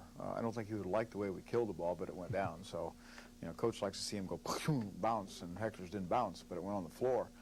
But I thought we really did a good job of keeping, after Justin served the ball out of bounds, to give them .8. We never made another serving error. Our passing was real good, and they really only earned one point after, from that point on, and that was on an ace set that they put on the floor. Other than that, we touched every ball they had. We served the ball well. Chris Gislin at the end served the ball to Schultz, and he had trouble handling it. And when you serve that ball to 1.5, that's the best place to serve. And Chris was getting that ball right in where we wanted it to go. In men's volleyball, the offense has an advantage over the defense of about 3-1. So in a game where you're rally scoring and just siding out is a point, that makes it even more difficult to come back from that kind of deficit. Well, it's real unusual in men's volleyball to see the thing happen that happened Saturday night when you get that large deficit because it's such a side-out oriented game. And, when you get behind like that, you got to start taking chances with your serve. People will see teams play and see a jump serve and go, oh, you shouldn't be doing that. Well, you don't have any choice. I mean, you've got to take some chances to try and score, and the same thing is true with your defense, and you make some adjustments in blocking. Sometimes you try and overload and try and guess where because of the information you give us, we try and overload and go where we think they're going to have the ball set just because you've got to try and score some points. And it's real unusual for that to happen. They just were not able to side out, and I think that's a real tribute to our kids and the way we served and been able to block and turn some balls. You talk about Game 5, the jump serving and so forth. Even though it's rally scoring and mistakes automatically count as a point against you, you cannot get conservative at that point. You have to stay aggressive, don't you? Well, and you see that internationally. You obviously see it here at our level. I think you see it at the women's level. Everybody becomes real cautious, when you get to that Game 5. Well, Denny alluded to the fact earlier that I like offense, and it's kind of ironic because defense was probably my forte as a player. But I'm a firm believer in the fact that if your offense is really good and you never give up easy points to the other team, you're able to side out all the time. I tell the kids that when you do that, you can't lose. That's right. Because the other team can't score. Well, that goes hand in hand with rally scoring, because the teams that side out really well traditionally lose, or you traditionally win. And when you become a soft serving team, then the other team, it's even easier to side out. And in men's volleyball, it's so powerful and so quick that it's just the side out team usually wins. As long as you can side out well, you may not be scoring on the siding out, but that means the other team has a longer period of time in which not to make mistakes. That's and as right. soon as they make a mistake, it's a point for you. That's exactly right. And in fact, I think there have been a couple of years when we've been either at the top or near the top in the nation in terms of our side out percentages. Well, it's something we spend a lot of time on. We've only got about 2 minutes left. We need to talk about Lewis. We're playing up there tonight at Lewis. We're both 8-1 in the conference, in second place, a game behind Ball State. What does it look like? Lewis has got a really good team. I think they have the second best setter in the country behind Eddie Faraz down at Ball State, a kid named McBride. He's a left-handed kid, and he really runs the offense well, and he attacks the ball. They also got a kid named Victor Rivera, who's a middle from Puerto Rico, who's very, very quick, gets on a lot of balls. They run a real complicated offense. It's not nearly as simplistic as what ours is or even what Ball State's is. And, of course, it's their place. So we'll have our hands full. They're a really good team. And, we have to go up and play our best and see what happens. They have a number of other players who aren't particularly spectacular, but they're decent blue-collar players who seem to get the job done, like Prosick and some of those. Yeah, Scott Maybeer is another kid you're talking about. Prosick certainly. They're just a real solid team. Now, they don't have much depth. So when they begin to struggle, then Coach Dozier has some problems. But the 6 kids they have, they only play 8 kids, and the 2 different defensive specialists is all that comes in. So he's dependent upon the 6 kids that play, and as you say, they work hard and they play hard, but they're really led by McBride and Victor. I mean, those are the 2 guys that have to play well for them in order to win. We have a tape of them when they played Ball State, and they were ahead 14-8 in the 3rd game and ended up losing 16-14. And when they go south in a hurry. We certainly want to win up there, and we need to do that for the momentum, but even if we should lose up there, we're still in good shape in terms of the overall conference race. Well, this is a great start for us at 8-1. We're second, as you alluded to, tied with Lewis. We go to Quincy then on Sunday and play 2 matches, so we need to come home with some wins on this trip. I looked at the Quincy trip on the map, on the computerized mapping service we have. You can't get home from Quincy. I think we're there forever. There are no roads between here and there. As long as it doesn't snow. As long as it doesn't snow. And those rental vans run. That's right, the rental vans. For Arnie Ball, I'm Mark Franke. Thank you for joining us, and please come back next week.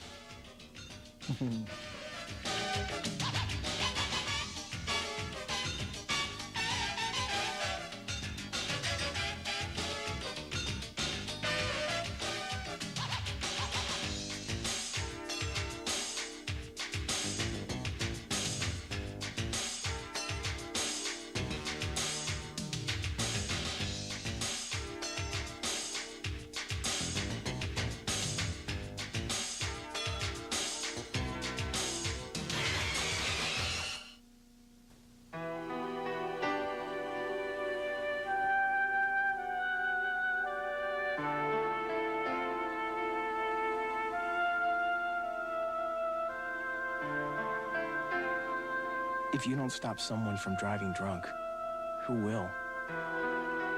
Do whatever it takes.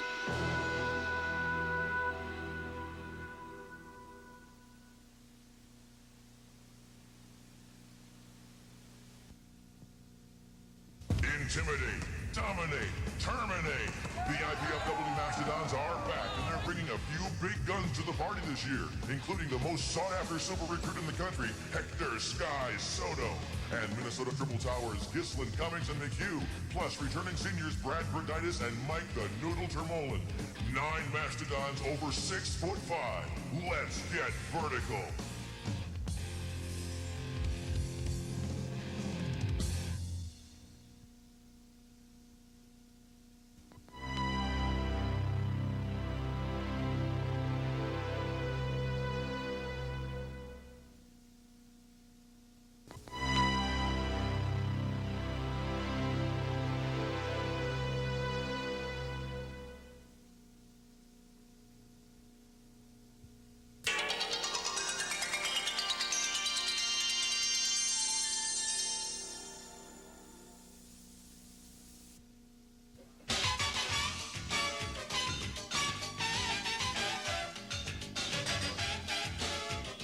Welcome to the Arnie Ball Show.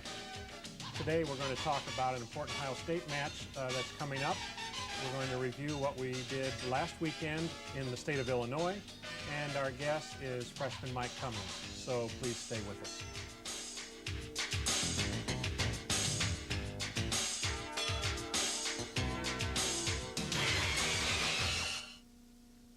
Intimidate, dominate, terminate.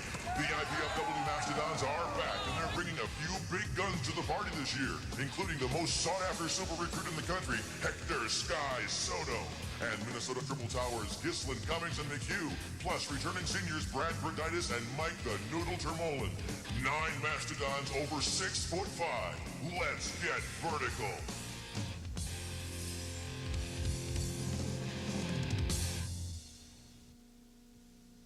Team spirit is alive and well at IPFW. That's because IPFW has established itself as an athletic power, not only regionally, but nationally. With 11 major sports, IPFW offers talented student athletes great opportunities. Success and support of IPFW athletics comes solely from the fans, students, faculty, alumni, and the prestigious Royal Dons Club.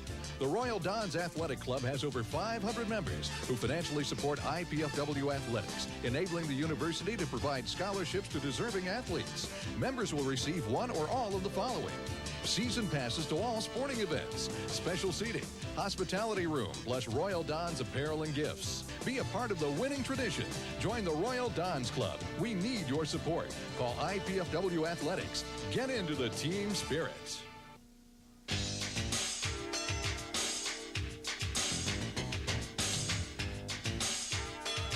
Welcome back to the Arnie Ball Show. I'm your host, Mark Franke. Arnie, at risk of offending a major population to the west of us, should we repeat what you said about the state of Illinois this weekend as we drove hours and hours and hours and hours across what you called, let's say, a rather nondescript state? I said that? I don't remember any of the trip. I slept the whole time. Well, you're learning from Coach Smidlin because he never remembers any of the trips we're on. He kind of wakes up and finds himself in the gym. You know, and I drove about half the trip, but I slept most of it. Yeah, it was a white knuckler for me, I'll tell you. It's pretty flat over there in places, isn't it? Yeah, and when it's not flat, it's ugly. It was pretty brown. Yeah. Yeah, it was brown. Must be winter over there, too. A little bit of water standing.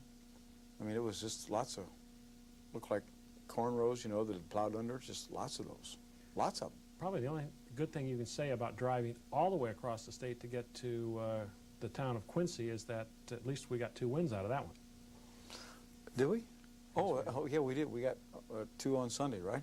And in fact, our guest today, I think, didn't he hit 10 for 10 against Quincy? Do we have to admit to that? Well, he's a freshman. We don't want when he comes on, we'll change it. Yeah, that's okay. He had a pretty good day, though. He had a pretty good day. Yeah. A lot of players had a good day against Quincy. Some had not so good. Some not so good. It's a great trip, huh? Well, I mean, from the Quincy standpoint, you got to use all the players. You used some different lineups to experiment a little bit as we prepare for a rather grueling schedule the last 6 or 5 weeks of the season. You know, I don't know how many people watch the show, whether anybody even cares, but are you going to tell them why we were almost late to play in Lewis? Why we were almost late to play at Lewis? I think that was. We didn't get lost. No, we didn't get lost. We took the scenic tour through the city of Joliet, but we weren't lost. We knew where we were going. Why did we have to take the scenic tour? Because you took us down a road that was detour. We had a detour off of. Remember? Don't you remember the road you took us down? I mean, we almost got. Are you talking about in Joliet? Yeah. Right, that was my fault. That was your fault. You as a matter of fact, it's the first thing. It's the first thing I've found in all these years you've been helping me that you have screwed up on. You said. I just wanted to bring to everybody's attention because you I'm getting off here because 30 connects with the road our hotel zone. I said we've never gotten off at this exit. No, I'm talking about after we got to the hotel and we went to Lewis. Oh, that. We went that back road and because you said it was a shortcut. I knew the shortcut. That's right.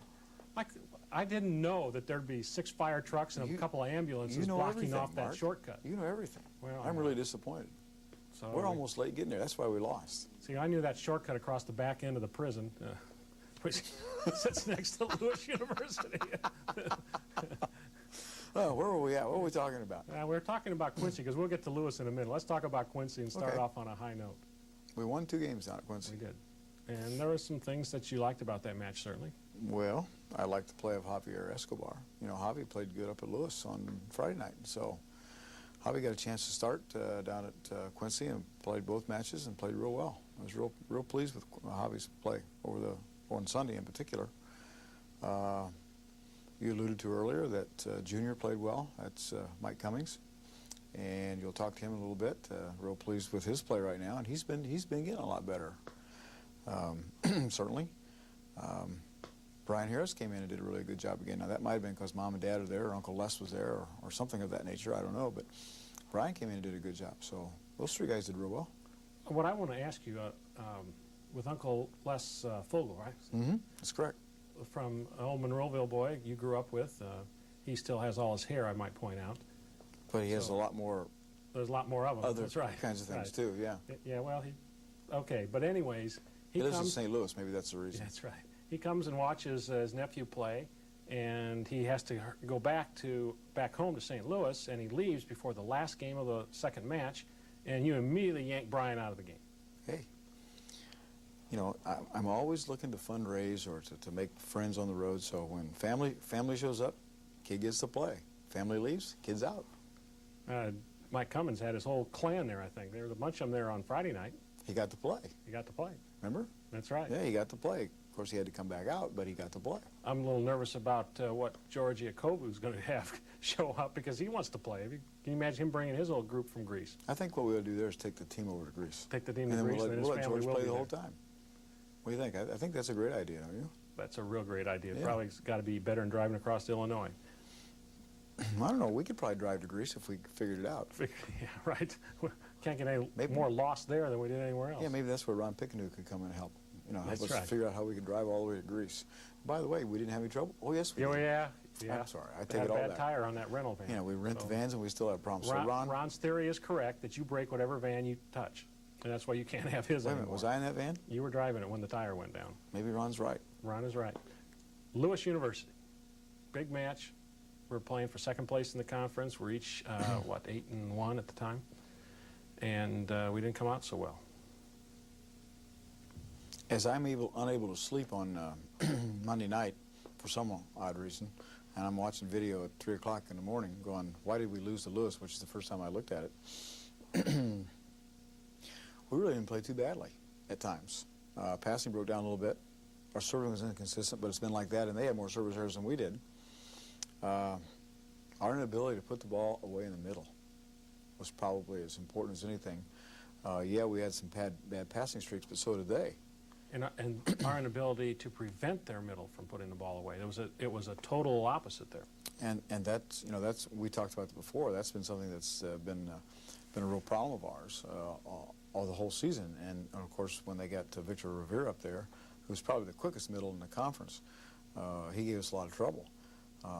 But really, as I watched the tape, we just couldn't put the ball away in the middle, and so they loaded up on our left side. And Wayne didn't have a real good game offensively, and then I took him out after the first game of the match.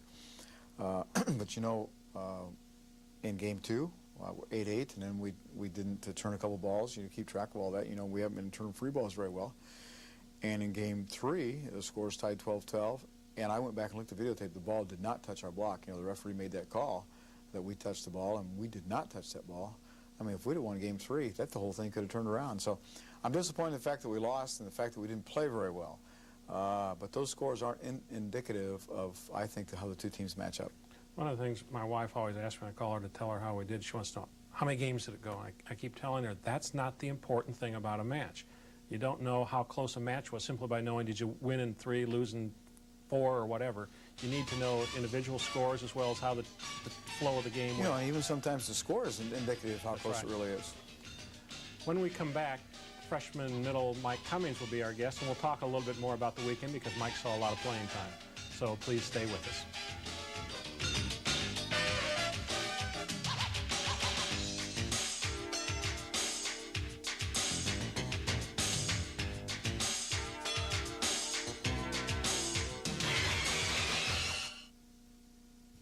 Intimidate, dominate, terminate. The IPFW Mastodons are back, and they're bringing a few big guns to the party this year, including the most sought-after super recruit in the country, Hector Sky Soto, and Minnesota Triple Towers, Gislin, Cummings, and McHugh, plus returning seniors Brad Verditis and Mike the Noodle Termolen. 9 Mastodons over 6'5". Let's get vertical.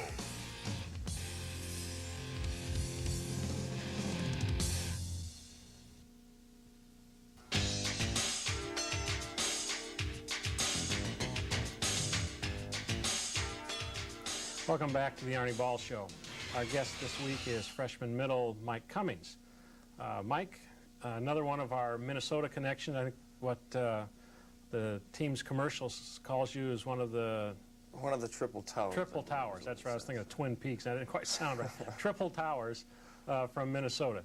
Yeah. You're from St. Paul? No, actually, Young America. Actually, I've always meant to note the mistake in the media guide. It says I'm from Mayer, Minnesota, and my mom is like, no, that's not right. You got to tell them you're from Young America. So. That's outside St. Paul, or? Yeah, it's west of Minneapolis, St. Paul, about an hour. Oh, okay. So it's a real small town. For some reason, I had you connected with St. Paul, and I'm not sure why. No connection there. Up in Minnesota, you played on the club team, what they call it, Team Soda? Team Soda, yes. I played with Chris. Chris Gislin? Yeah. And Brad played for the team, and Justin Luna also played for the team. Not while I was there, years before. But Dan McHugh probably played back in the 60s or something. Yeah, I think so. It was. He's a veteran. He's a veteran. That's right. Dan McHugh joined our team this year. He's a grad student, I believe, isn't he? Yeah. He has 1 year of eligibility left. He's got to be about 38 years old or something. He's almost as old as I am. Yeah. So Dan's an interesting player. But that makes 5 or 4.5 anyways from Minnesota. And you and Chris played together a lot during your club careers. Yeah, he played many more years than I have. I started when I was 16 years old, and I played on the 16s team. Chris played with the older guys that year. I played with him for 2 years. Did you play middle in club? Yeah, always played middle. Now, there's no high school program in Minnesota, is that correct? No high school so ball. So it's all club? Yeah. Closest we go to high school ball would be down Chicago area, is as close as we get. Obviously, with your size, you probably played middle from day one, right? Mm-hmm, yeah. And lots of people joke how I was a little uncoordinated when I started. But you're past that now? Somewhat. I don't think so. Well, let's get to this nickname of yours. The players all call you Junior. Yeah. And that nickname... That caught on right away when I came down here. Actually, it was beforehand. I remember Coach Simonson from Great Lakes said, God, you look just like one of the guys that plays down there. You're going to be twins next year. And as soon as I came here, they all started calling me Junior because I look like Mike Termolen, I think. So. Whose nickname is Noodle Arm.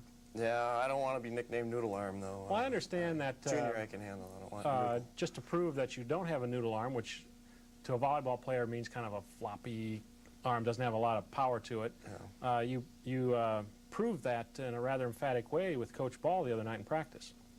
Yeah, it was somewhat of a mistake. I was standing on a box at the net, and we were doing a drill. Coach was throwing balls over, and Chris had set the ball to us on the box, and Coach threw the ball over, and I noticed out of my peripheral vision, I saw where he was, and I looked back, and I followed the ball, and I came back around, and Coach walked towards me, and I swung as hard as I could, and caught him right here in the shoulder. I kind of paused. I'm like, ooh, I almost hit him in the face. And he didn't do anything right away, so I'm like, oh, that's all right. But then, like a play later, he started chewing me out. Aren't you paying attention? And Well, it sounds like he's the one who's not paying attention. What's he doing walking across the floor during a hitting drill? I don't know. I don't know. You'd think he'd know better. You'll have to talk to him about that. Well, it's not really my issue to pursue, but you might want to have your lawyer use that as your defense. So you didn't get any pit drills or anything out of it? No, I never had an individual pit myself. I've had the group ones. They're all right. We were talking earlier in the first segment about how you had a very good hitting weekend, especially at Quincy when you had 10 attempts and all 10 were kills. Yeah, I was fired up to play that game. I don't know why. At the time in warm-ups, I had a real good warm-up, and my shoulder was hurting bad. And I thought about telling Ron, but I'm like, nah, I drove all this way. I want to play. I'll just play through it. So I don't know. I played the best I thought I've ever played. I thought played real well. It was a good time to do it because we certainly had an opportunity to use you, and since Quincy was not a real difficult match for us, or should not have been at least, it gave us a chance to play everybody, rest the older guys who play more than you do. Yeah. One of the things that has impressed the coaching staff with your play is the serves that you have. That you have a float serve, you don't jump. Yeah. However, it's a very difficult one to handle. In fact, your serving effectiveness is one of the highest on the team. Yeah, well, my juniors coach always stressed serve tough, because, you give them an easy serve, it's going to come back at you. But I always worked at serving tough. I've never thought I had a really consistent serve, which I don't think. But I always try to serve it tough. I figure if I'm going to miss, I might as well miss trying to be tough than miss being easy. So you don't have a lot of errors. You don't have a lot of aces either. But the passers do have trouble with your serve, and if the pass is not good, then that makes the setter move to get the ball. All the hitters have to adjust. The whole offense breaks down quickly if the passes are not to target. Yeah, tough serve definitely makes the difference. What about blocking? I understand from Coach Ball and Coach Schmidlin that you've been working on your blocking this year, and your technique is coming along very well. Yeah, I've learned a lot since I've come here as far as footwork and technique and everything. It's helped a lot. Everyone always said I was a good blocker before I came here, but Coach said, you block good, but you don't know what you're doing yet. So I'm learning and I'm getting better. I certainly need to get stronger as far as blocking, but obviously my height gives me a big advantage as far as blocking. Sure, at juniors, when you're playing in at the high school level, being 6'8", you're going to get a lot of blocks simply because you're tall. But when you get to the NCAA, and the other middles across the net are 6'8" as well, your height doesn't automatically guarantee you a good blocking. No. Plus, college level, everybody's skills are much better, so you don't have little guys just going up and swinging, just try to hit the ball in the court. They're putting it where they want to put it, and you got to have a good block up against them. What did you find to be the toughest thing to learn or adapt to when you move from club to the college level in volleyball? I would say intensity, definitely. Game's much quicker, and you just have to work a lot harder, be a lot quicker at everything, make quicker decisions on everything. So you have to be well trained, so you just naturally do certain things as your mind rapidly assesses the situation. You just do it. It seems automatic, but in fact it's the result of a long training period. Higher speed, yeah, definitely. What's your major? I'm undecided right now. I guess I'd say my major is volleyball. That's why I'm here. I love to play. What are you thinking about in terms of I'm thinking somewhere around small business ownership is what I'd probably like to go into. My dad owns his own business, and my brother owns his own business, so I'd like to own my own business someday. And you're what, one of 5 in your family? Yep, I have an older brother, 2 older sisters, and a younger brother. And what kind of business does your dad have?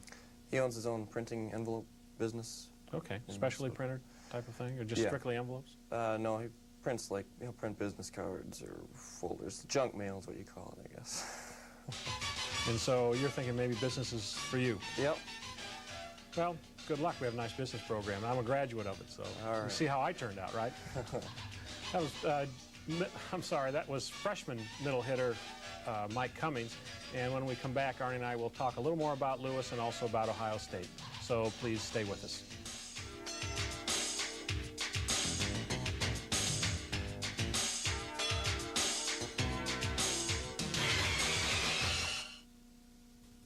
Intimidate, dominate, terminate. The IPFW Mastodons are back, and they're bringing a few big guns to the party this year, including the most sought-after super recruit in the country, Hector Sky Soto, and Minnesota Triple Towers Gislin, Cummings, and McHugh, plus returning seniors Brad Bergitis and Mike the Noodle Termolen. 9 Mastodons over 6'5". Let's get vertical.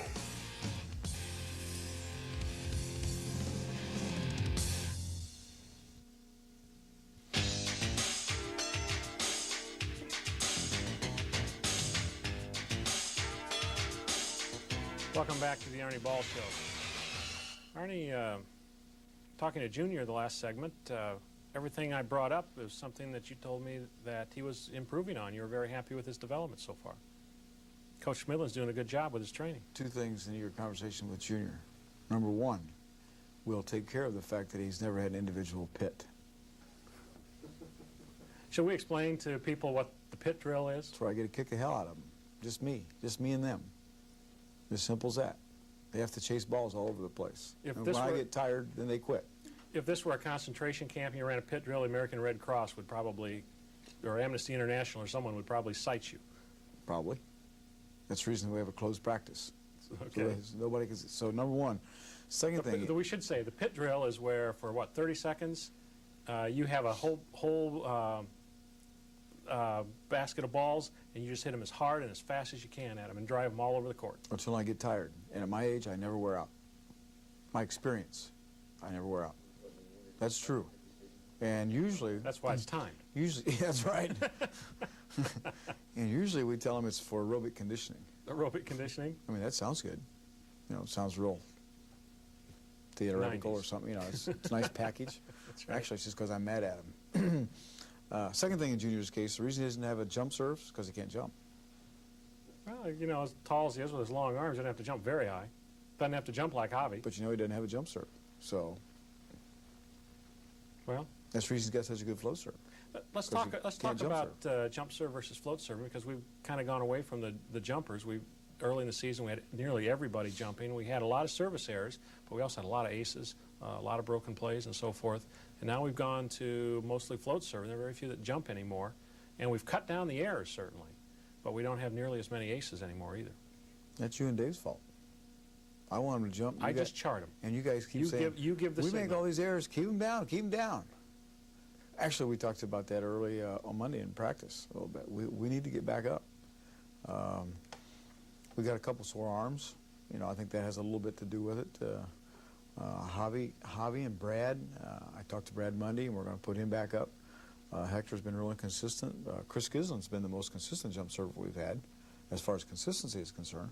But, you know, we've got 4 or 5 guys that, and Mike Tremolin had one or two early. Now, actually, Mike's done a good job with his float serves. We might keep him down. But we need to get back up. You know, I know that the fans and you and I complain about missing too many serves, but, boy, if you score 2 or 3 aces and you control their offense with your jump serve, you're just so far ahead, and we're a pretty good blocking team. So we got to get back up. You're right. We just got to do that. One thing I think probably most fans don't realize is that when you have a lot of errors, I think you're really not serving well. But sometimes we have a lot of errors because we're serving very tough and we're missing corners, we're skimming the net and so forth.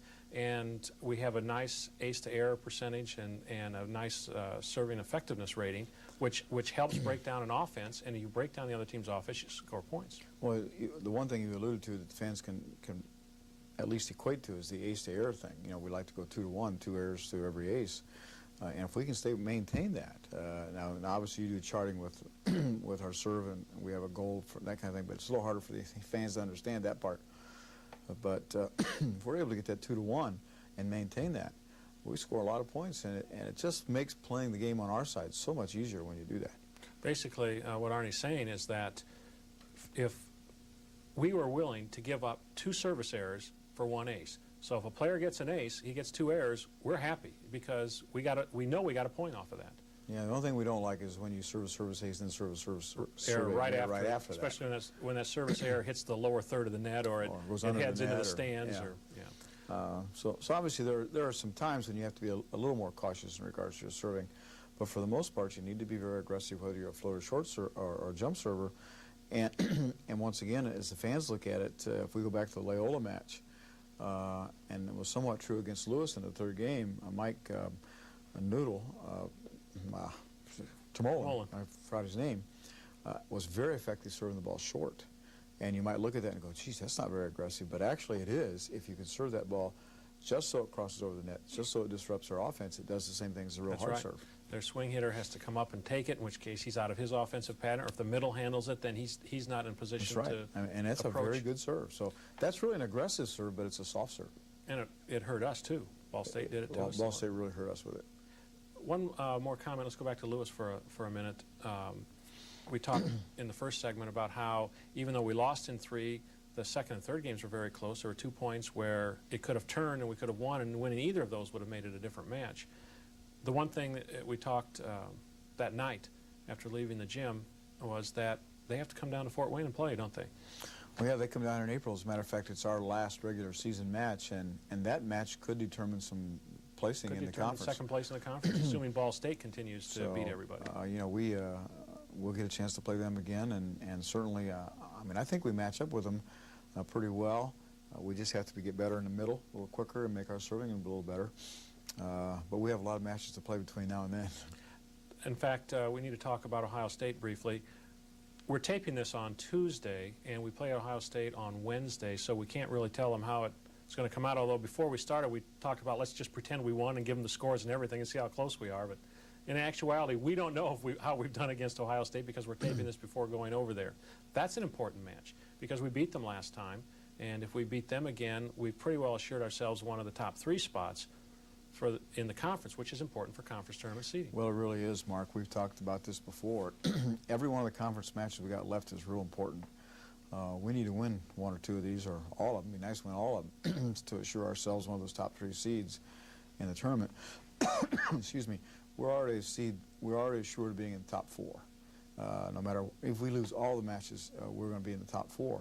But we really need to be up in the top 3 in regards to that seeding for that tournament. If we're a 4th seed, the most likely 5th seed would be Loyola, and after what we've gone through with them this year, we just soon not see them again. Well, that's certainly true. The other concern is that you end up opposite Ball State, the Ball State, or the #1 seed, and doesn't mean that that's bad. I mean, anybody can win or lose, but if we had our preference, we'd prefer to be 2nd or 3rd right now. So Ohio State on Wednesday night, this immediately past Wednesday, and then we go to Puerto Rico. In fact, next week there will not be a show because we'll be in Puerto Rico, so next week there won't be one. Then we come back, we'll have a show, talk a little bit about the Puerto Rico trip, but also prepare for our spring fling, which is some really good competition for us. Yeah, you know, we've talked to some people, and of course your wife and my wife, about the fact that we're not home for a while, but actually we're going to be home in 17 days from the time we're taping the show today. We go to Puerto Rico, play 3 matches on Thursday, Friday, and Saturday down there, come back home on Tuesday and have the spring fling with Pepperdine and Penn State. You know, we're going to be home on Tuesday and play Friday. So. And Penn State has always been 2, 3, or 4 in the national rankings. Some people think they ought to be 1, but that's going to be an interesting match. It's always an interesting rivalry when we play Penn State. Well, it's interesting that, and I don't think Coach Pavlik and I planned it this way necessarily, but we're going to play them in Puerto Rico and turn right around and play them the next week and at home. We're going to play them twice in 2 weeks. So Ohio State, important conference match, then we go to Puerto Rico, and then we come back, and in 2 weeks we have our spring fling, which will be at the Coliseum. It'll be some very interesting volleyball. For Arnie Ball, I'm Mark Franke. Thank you for joining us.